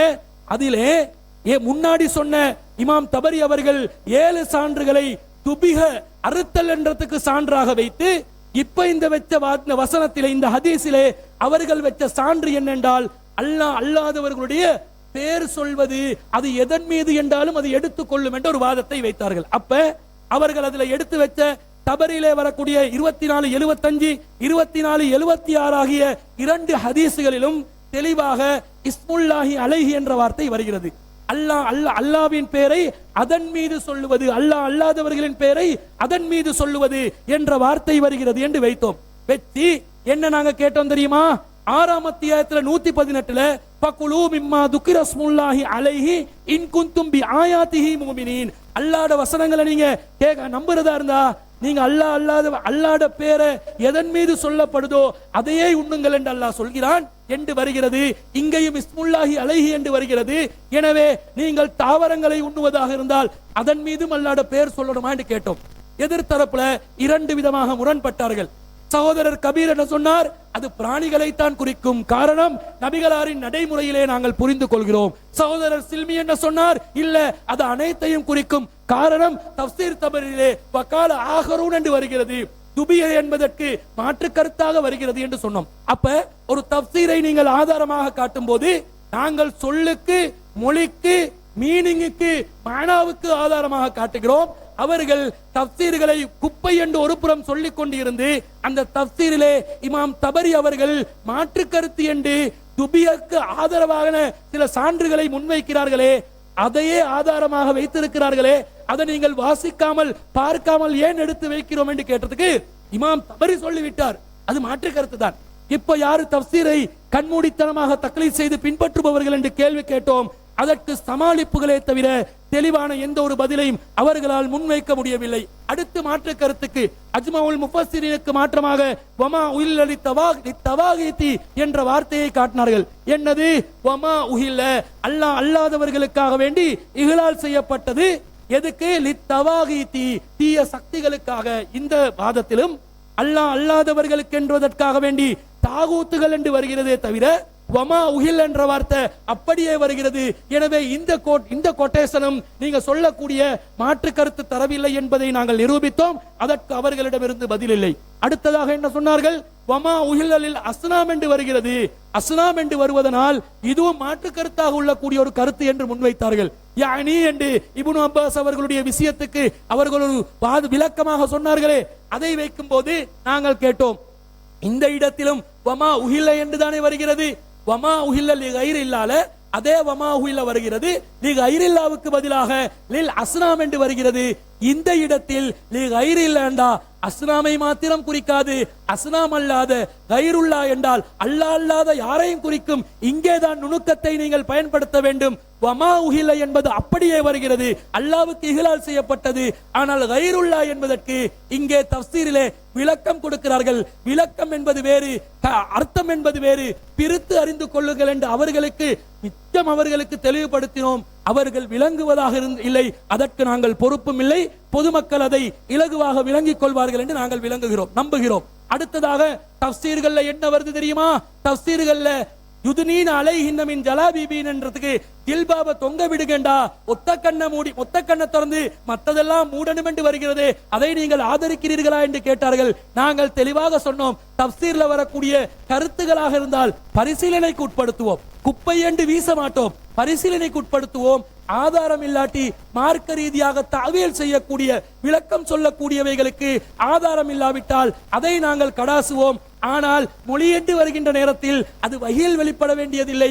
மொழியை அந்த மொழி பேசக்கூடிய அரபிகள் தான் முன்வைக்க வேண்டும். நாங்கள் அஜமிகள், அரபிகள் பேசக்கூடிய மொழியை நாங்கள் எப்படி தீர்மானிப்பது என்று கேள்வி கேட்டு தஅவீலை எடுக்க மாட்டோம். சரியா இருந்தால் தான் எடுப்போம், ஆதாரம் இருந்தால் தான் எடுப்போம். அது யாரு சொன்னாலும் எடுப்போம், தபரி சொன்னாலும் எடுப்போம், கபீர் சொன்னாலும் எடுப்போம் என்று அவர்களுக்கு நாங்கள் விளக்கம் சொன்னோம். ஆனால் அதுவும் அவர்கள் புரிவதாக இல்லை. அவர்கள் எதை புரிந்து கொண்டாலும் நமக்கு பிரச்சனையும் இல்லை. உடனடியாக சிகரை ஆதாரம் காட்டினார்கள். சீரென்று வருகிறது. இமாம்கள் சீருக்கு தாக்கம் உண்டு என்று தானே தப்சீர்களில் சொல்லுகிறார்கள், அதை நீங்கள் நம்புகிறீர்களா என்று கேட்டார்கள். சீருக்கு தாக்கம் உண்டு என்று இமாம்கள் சொல்வது வார்த்தையின் அர்த்தமா, சீர் என்ற வார்த்தைக்கு அர்த்தமா, சீர் என்ற அகீதாவுக்குரிய விளக்கமா?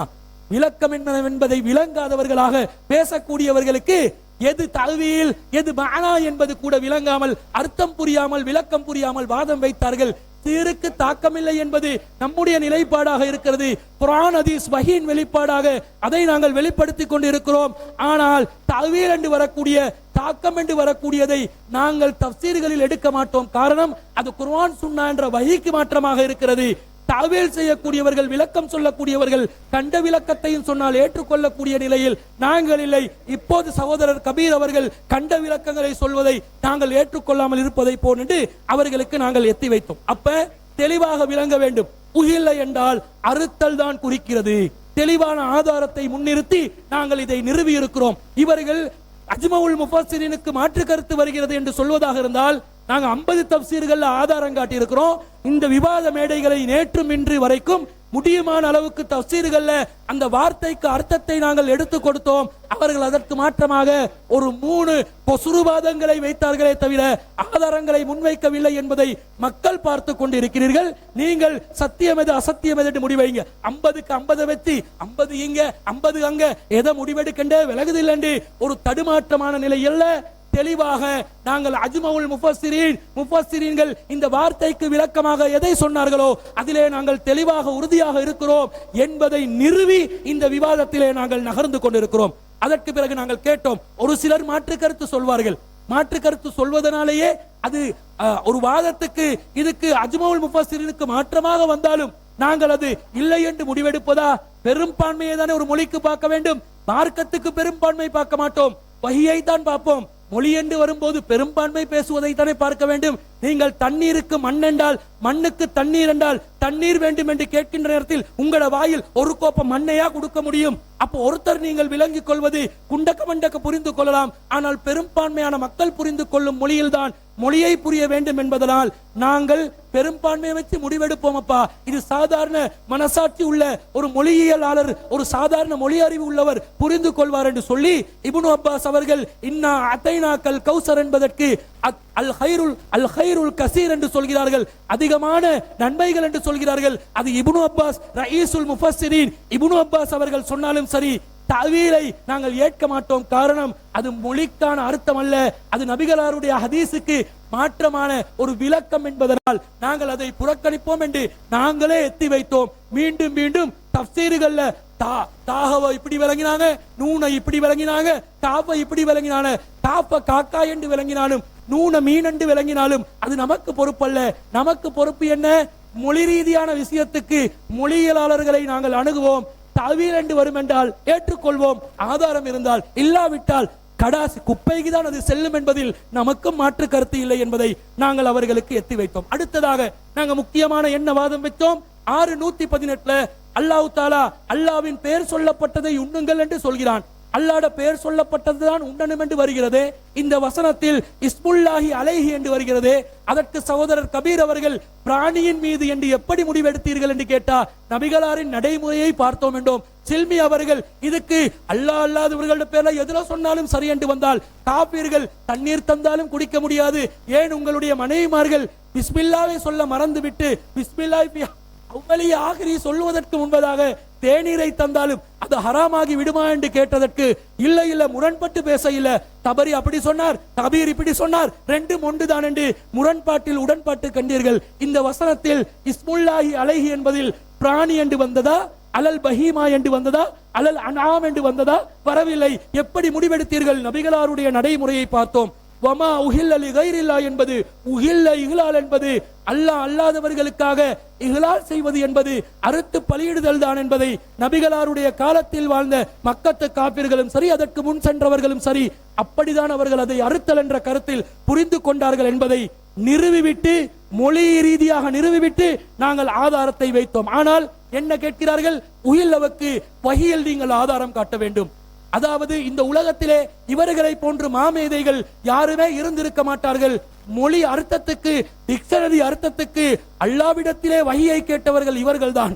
மொழி அர்த்தத்துக்கு வஹியை கேட்டு அல்லாஹ் குர்ஆனை மட்டும் நீ இறக்கியது போதாது, எங்களுக்கு ஒரு அகராதியையும் வஹி மூலமாக இறக்க வேண்டும் என்று சொன்ன இவர்களை பார்த்து நாங்கள் என்னவென்று சொல்வது? வஹியில் இந்த ஜிப்ரீல் அலைஹிஸ்ஸலாத்துக்கு ஜிப்ரீல் அலைஹிஸ்ஸலாம் வந்து தபரிக்கு வஹியில சொன்னாரா? நாங்க வஹியில சொன்னோம் என்று சொன்னோமா?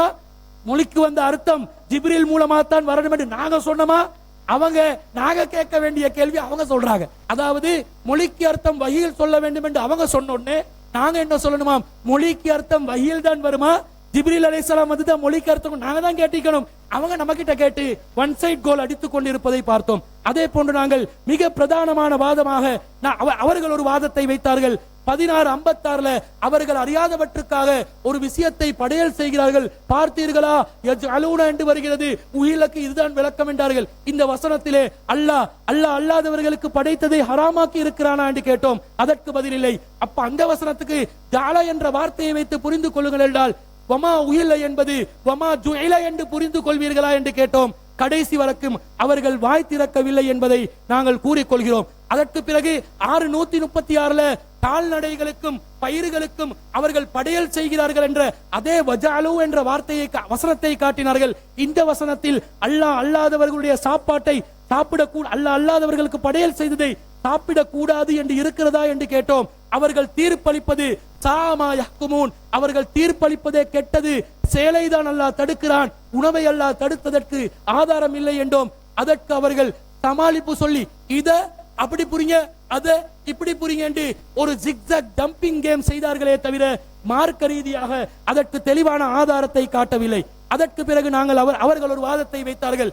7:157 அல்லாஹ்வின் தூதர் ஹலாலானதை நல்லதை ஹலாலாக்குவார், ஹபீஸானதை ஹராமாக்குவார்.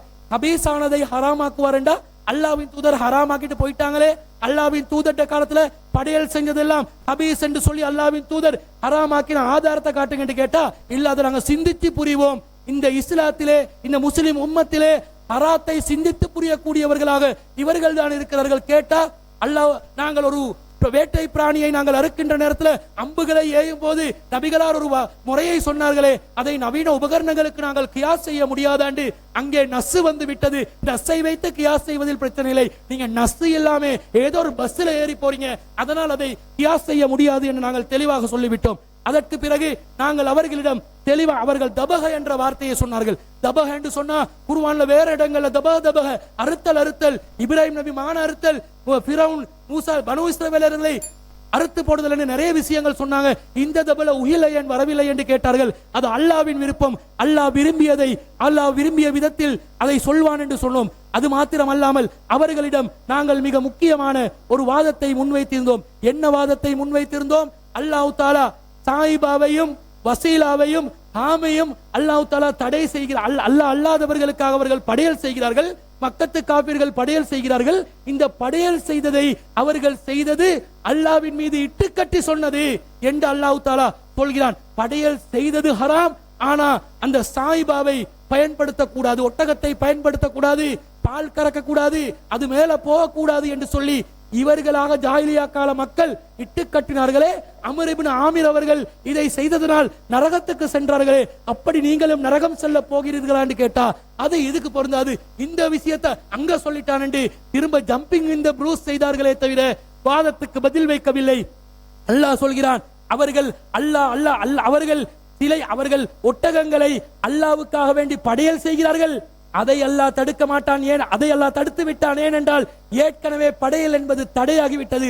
ஆனால் சாயிபாவை பயன்படுத்தக்கூடாது என்று சொல்கிறீர்களே, இது ஹராம், இது அல்லாஹ் மீது இட்டு கட்டுதல், அறியாத நிலையில் நீங்கள் சொல்கிறீர்கள் என்று அல்லாஹ் தஆலா சொல்லி இவர்களுடைய வாத முற்றிலும் முழுதாக ஹராமான அல்லாஹ் மீது இட்டு கட்டக்கூடிய போலியான மனோ இச்சையின் அடிப்படையிலான ஒரு வாதம் என்பதை அல்லாஹ் நிறுவிவிட்டான். இதற்கு பிறகும் இவர்களிடம் பின்னால் செல்ல போகிறீர்களா? அது மாத்திரமல்ல அன்பிற்குரியவர்களே, நிர்பந்தம் ஏற்பட்டு விட்டது.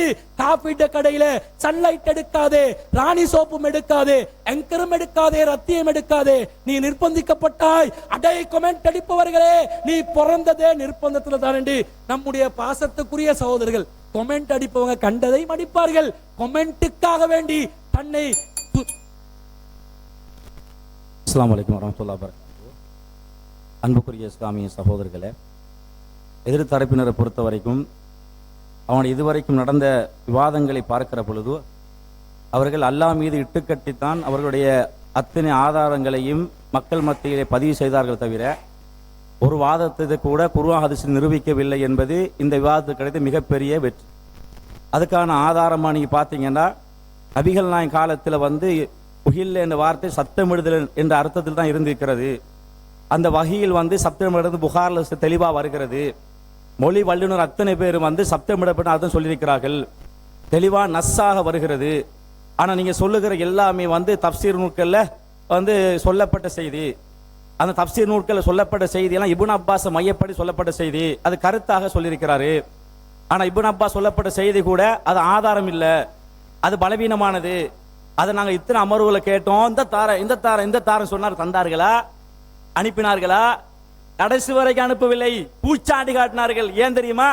மக்களை மடமத்தனத்தை காட்டுவதற்காக வேண்டி இப்னு அப்பாஸுடைய செய்தியை வச்சு தான் ஒட்டுமொத்த வாதம் இருந்தது, ஆனால் காட்டவில்லை.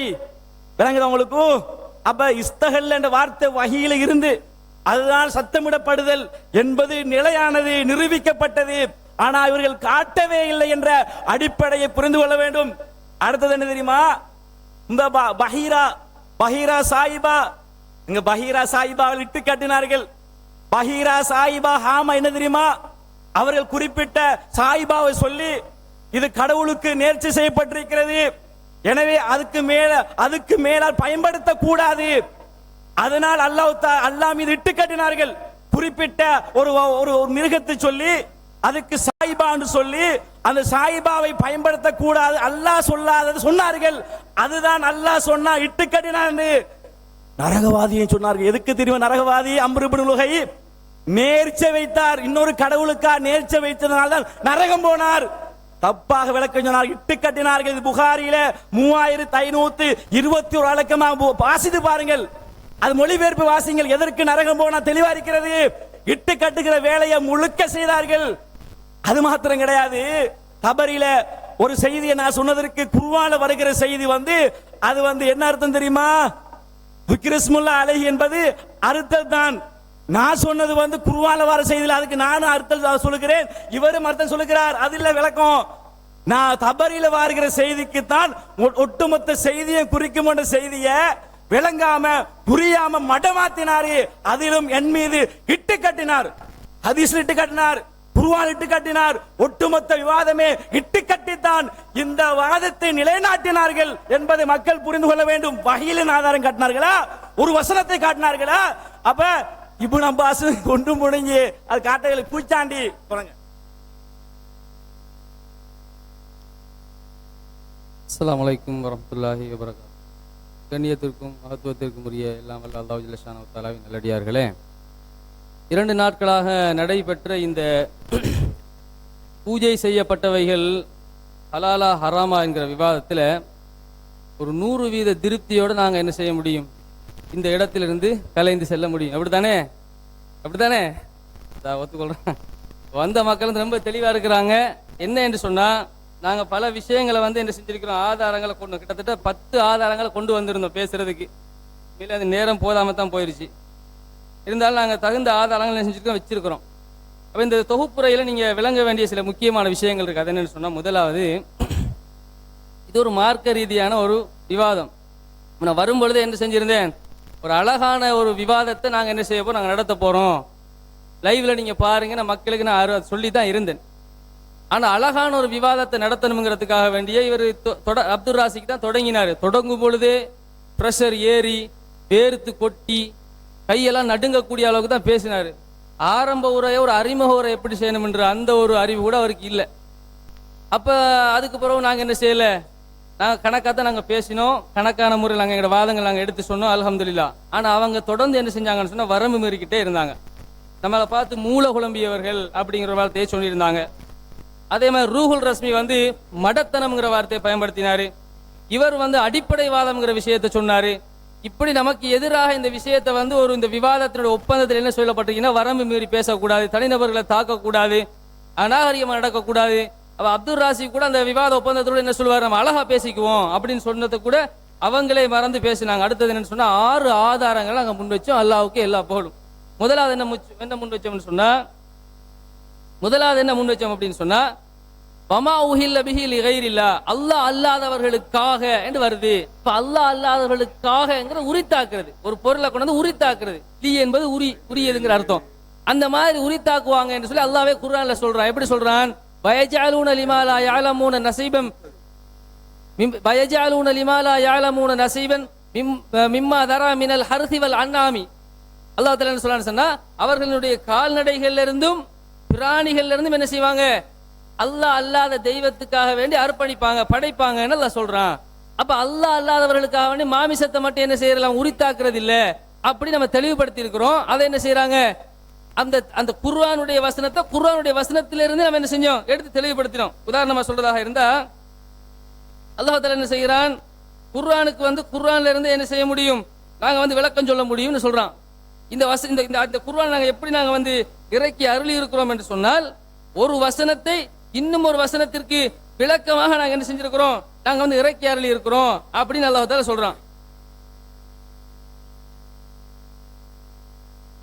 அப்ப அந்த ஆதாரத்தை நாங்க என்ன செஞ்சிருந்தோம்? மக்களுக்கு அழகான முறையில் எடுத்து வச்சிருந்தோம்.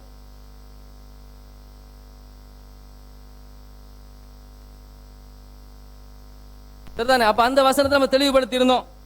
அடுத்த விஷயம் அப்படி என்னன்னு சொன்னா, இப்ராஹிம் அலைஹிஸ்ஸலாம் அவர்கள் என்ன சொல்றாங்க? இன்னா புரா மின்கும் அம்மிமா தஅபுதூன மின் தூனில்லாஹ், நீங்கள் உங்களை விட்டு நாங்கள் விலகிக் கொள்வதோடு நீங்கள் எதை கடவுள் தன்மையாக ஆக்கி வைத்திருக்கிறீர்களோ அதை விட்டு நாங்கள் விலகுகின்றோம் அப்படின்னு சொல்லி இப்ராஹிம் அலைஹிஸ்ஸலாம் அவங்க சொல்றாங்க. அதுக்கு என்ன விளக்கம் அப்படின்னு கேட்டா, ஒரு வாழைப்பழத்தை பூஜை செஞ்சுட்டா, ஒரு தேங்காயை பூஜை செஞ்சுட்டா அதை எப்படி பார்ப்பாங்க? அதையும் ஒரு கடவுளா தான் பார்ப்பாங்க. தேங்காய் அவர்களே, வாழைப்பழம் அவர்களே என்று என்ன செய்யறது இல்ல, அதுக்கு போய் வணங்குறது இல்ல. அந்த நம்பிக்கை, தேங்காய் எங்களை காப்பாத்தும், அல்லாஹ் எங்களை காப்பாத்து நம்புற மாதிரி, அல்லாஹ் என்னுடைய தொழிலை எனக்கு நிறைவேற்றி தருவான் அப்படின்னு அல்லாஹ்வின் மேல தவக்குல் வைக்கிற மாதிரி. அப்ப தவக்குல் என்பது ஒரு வணக்கம், அது தேங்காயில வைக்கப்படுகிறது. அதே மாதிரி தக்வா என்பது ஒரு வணக்கம், அது அந்த தேங்காயில வைக்கப்படுகிறது, படையலில் வைக்கப்படுகிறது. அல்லாஹ்வை குஷுவுடனும் குதுவுடனும் பணிவுடனும் இறையச்சத்துடனும் அல்லாஹ்வின் மீது வைக்க வேண்டிய அந்த நம்பிக்கைகள் எங்க வைக்கிறாங்க? இதுல கொண்டு வைக்கிறாங்க.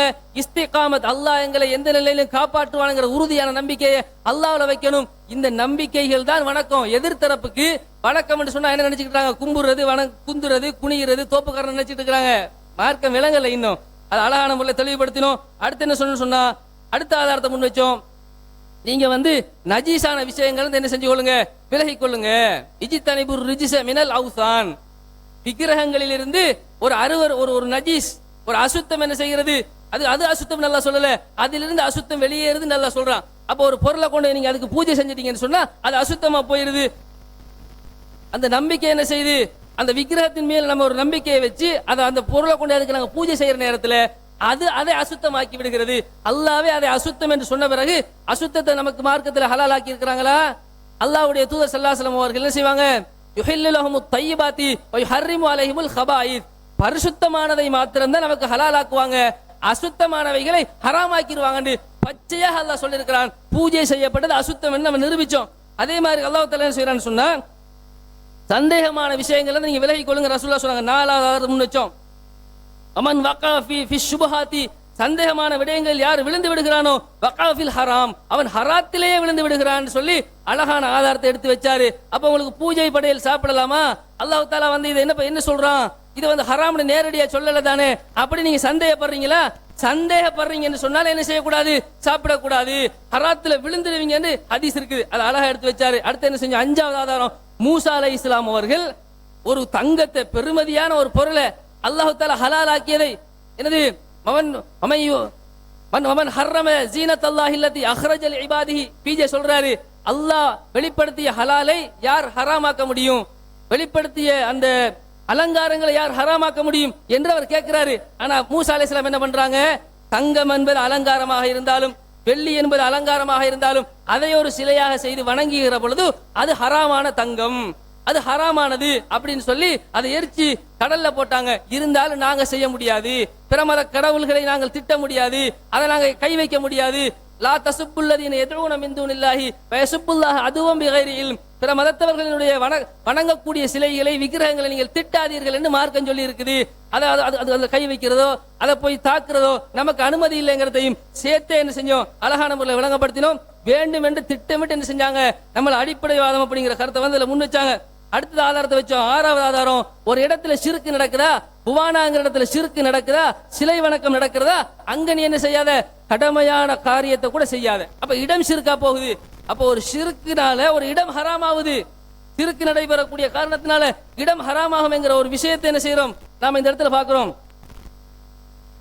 அடுத்த விஷயம் என்ன முன் வச்சோம், ரூஹுல் அஸ்மின்னு சொல்லக்கூடிய சகோதரர் கேள்வி கேட்டிருந்தாரு.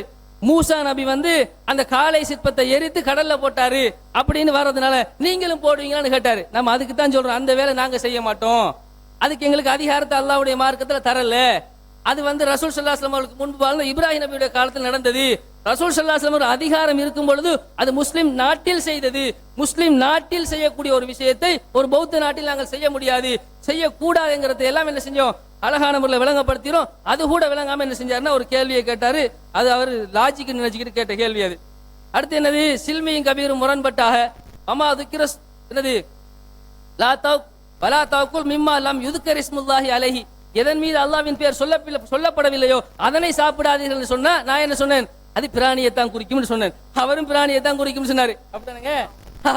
அப்ப இவங்களுக்கு விளங்கல, பிராணியைத்தான் குறிக்கும். ஏன் சொல்றோம்னா அந்த வசனம் பிராணியை பத்தி தான் பேசுது. என்ன காரணம், ஹதீஸ் ஆதாரம். ஹதீஸ்ல என்ன வருது, ரசூல் ஸல்லல்லாஹு அலைஹி வஸல்லம் அவங்க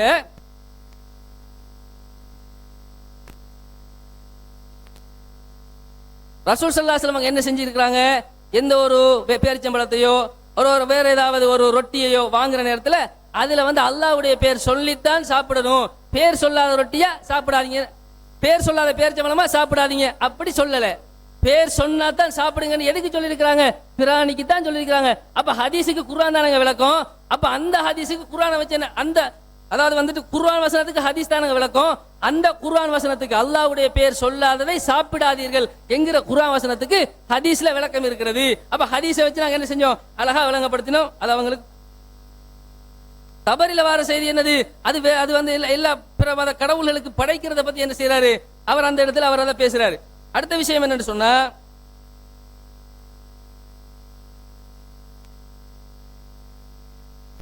பாடசாலைகள் அதே மாதிரி ஒரு கோர்ட்டு, அதாவது வந்து ஒரு நீதிமன்றத்துக்கு போறோம், அங்க எல்லாம் நாங்க எழுப்பி நிக்க வேண்டி வருது, தேசிய கீதத்தை படிக்க வேண்டி வருது. அப்ப இதெல்லாம் என்ன அடிப்படையில் வரும், இதெல்லாம் நிர்பந்தம். எல்லாமே நிர்பந்தமா, டூத் பேஸ்ட் வாங்குற நிர்பந்தமா கேட்கறாங்கல்ல.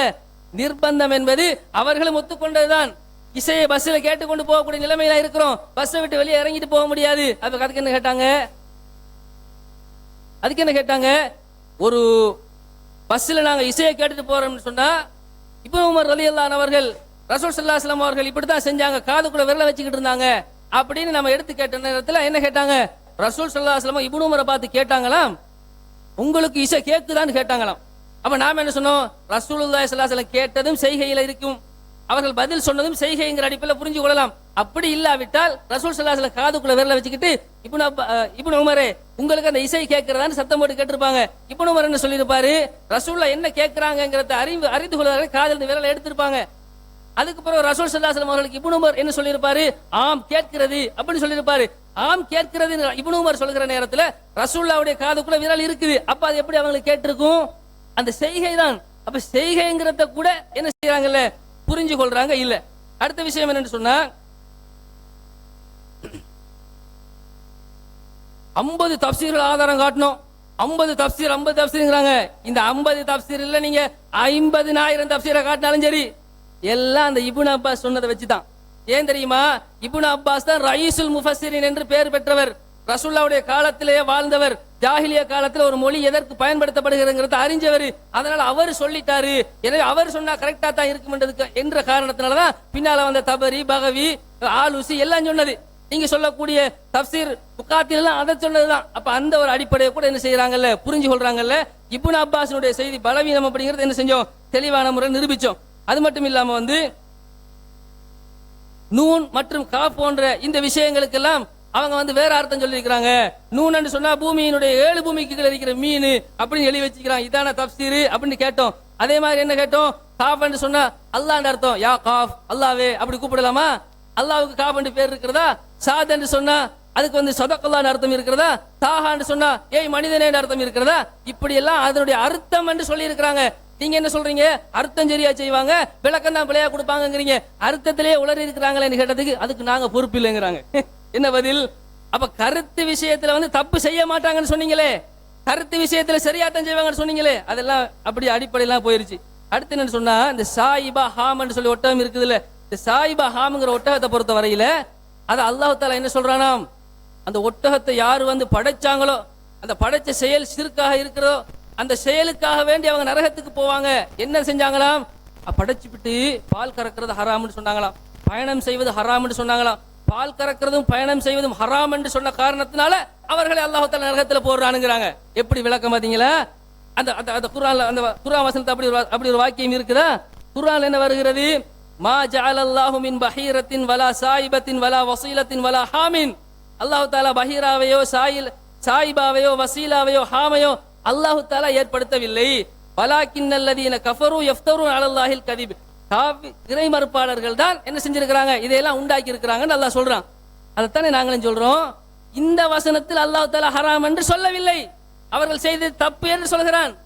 ஆனா எதுக்காக வேண்டி நரகத்துக்கு போறாங்க? அவங்க வந்து அல்லாஹ்வின் மேல நேர்ச்சை வச்சதுக்காக வேண்டி என்ன செய்யறாங்க? அவங்க நரகத்துக்கு போறாங்க. அல்லாஹ்வின் மேல கிட்டு கட்டின காரணத்தினால நரகத்துக்கு போறாங்க. இப்ப சாதாரணமா யோசிச்சு பாருங்க, ஒரு வாழைப்பழத்தையோ பொங்கலையோ ஒருத்தர் வந்து பிற தெய்வத்துக்கு படைக்கிறார் என்று சொன்னா படைக்கக்கூடிய செயல் ஹராம். படைத்த காரியத்தினால் அவர் என்ன செய்வாரு? அவர் அல்லாஹ்விடத்தில் நரகத்தை சந்திப்பாரு. ஆனா அந்த பொருள் சிறுக்கா இல்லையா? அந்த பொருள் சிறுக்குங்கிற வட்டத்துக்குள்ள வருமா வராதா? அதுக்கு வேற ஆதாரம். அவர் படைத்தது ஹராம் என்பதற்கு, அந்த அந்த செயல் சிறுக்கு என்பதற்கு அந்த ஹதீஸ் அந்த வசன ஆதாரமாக இருக்கிறது. அதனை சாப்பிடுவது ஹராம் என்பதற்கு அந்த குர்ஆன் வசன ஆதாரமாக இருக்கிறது. ஒன்றுக்கு ஒன்றை ஆதாரமாக வைத்து விளக்கமாக வைத்து தான் என்ன செய்யணும்?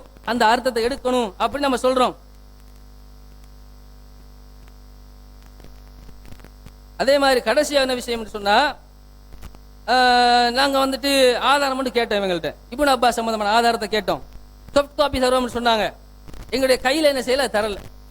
அப்ப இவ்வளவுதான் அவங்களுடைய அடிப்படைங்கிறத நீங்க என்ன செய்யணும்? புரிஞ்சு கொள்ளணும். அதே மாதிரி நீங்கள் நேர்மையானவர்கள், இதுக்கு முன்னால இருந்த ஜமாத்துல நேர்மையா தான் நடந்தீங்கன்னு ஒரு கருத்து பில்டப் கொடுத்தீங்க. ஆனால் நீங்கள் கர்கதி என்ற ஹதீஸை மறுக்கிற விஷயத்துல பிஜேவை தக்லீது பண்ணித்தான் மறுத்தீர்களே தவிர பிஜே மறுக்காமல் நீங்கள் மறுக்கவில்லை. இல்லை என்றால் சத்தியம் பண்ணுங்கள் என்று கேட்டோம். அவருக்கு சந்தர்ப்பம் இருந்தது, சத்தியம் கூட பண்ணவில்லை, ஆதாரம் தரவில்லை. இவர்கள் சத்தியத்திலேயே இல்லை என்பதற்கு அல்ஹம்துலில்லாஹ் மிகப்பெரிய ஒரு ஒரு சான்றாக இந்த விவாதம் மாறி இருக்கிறது.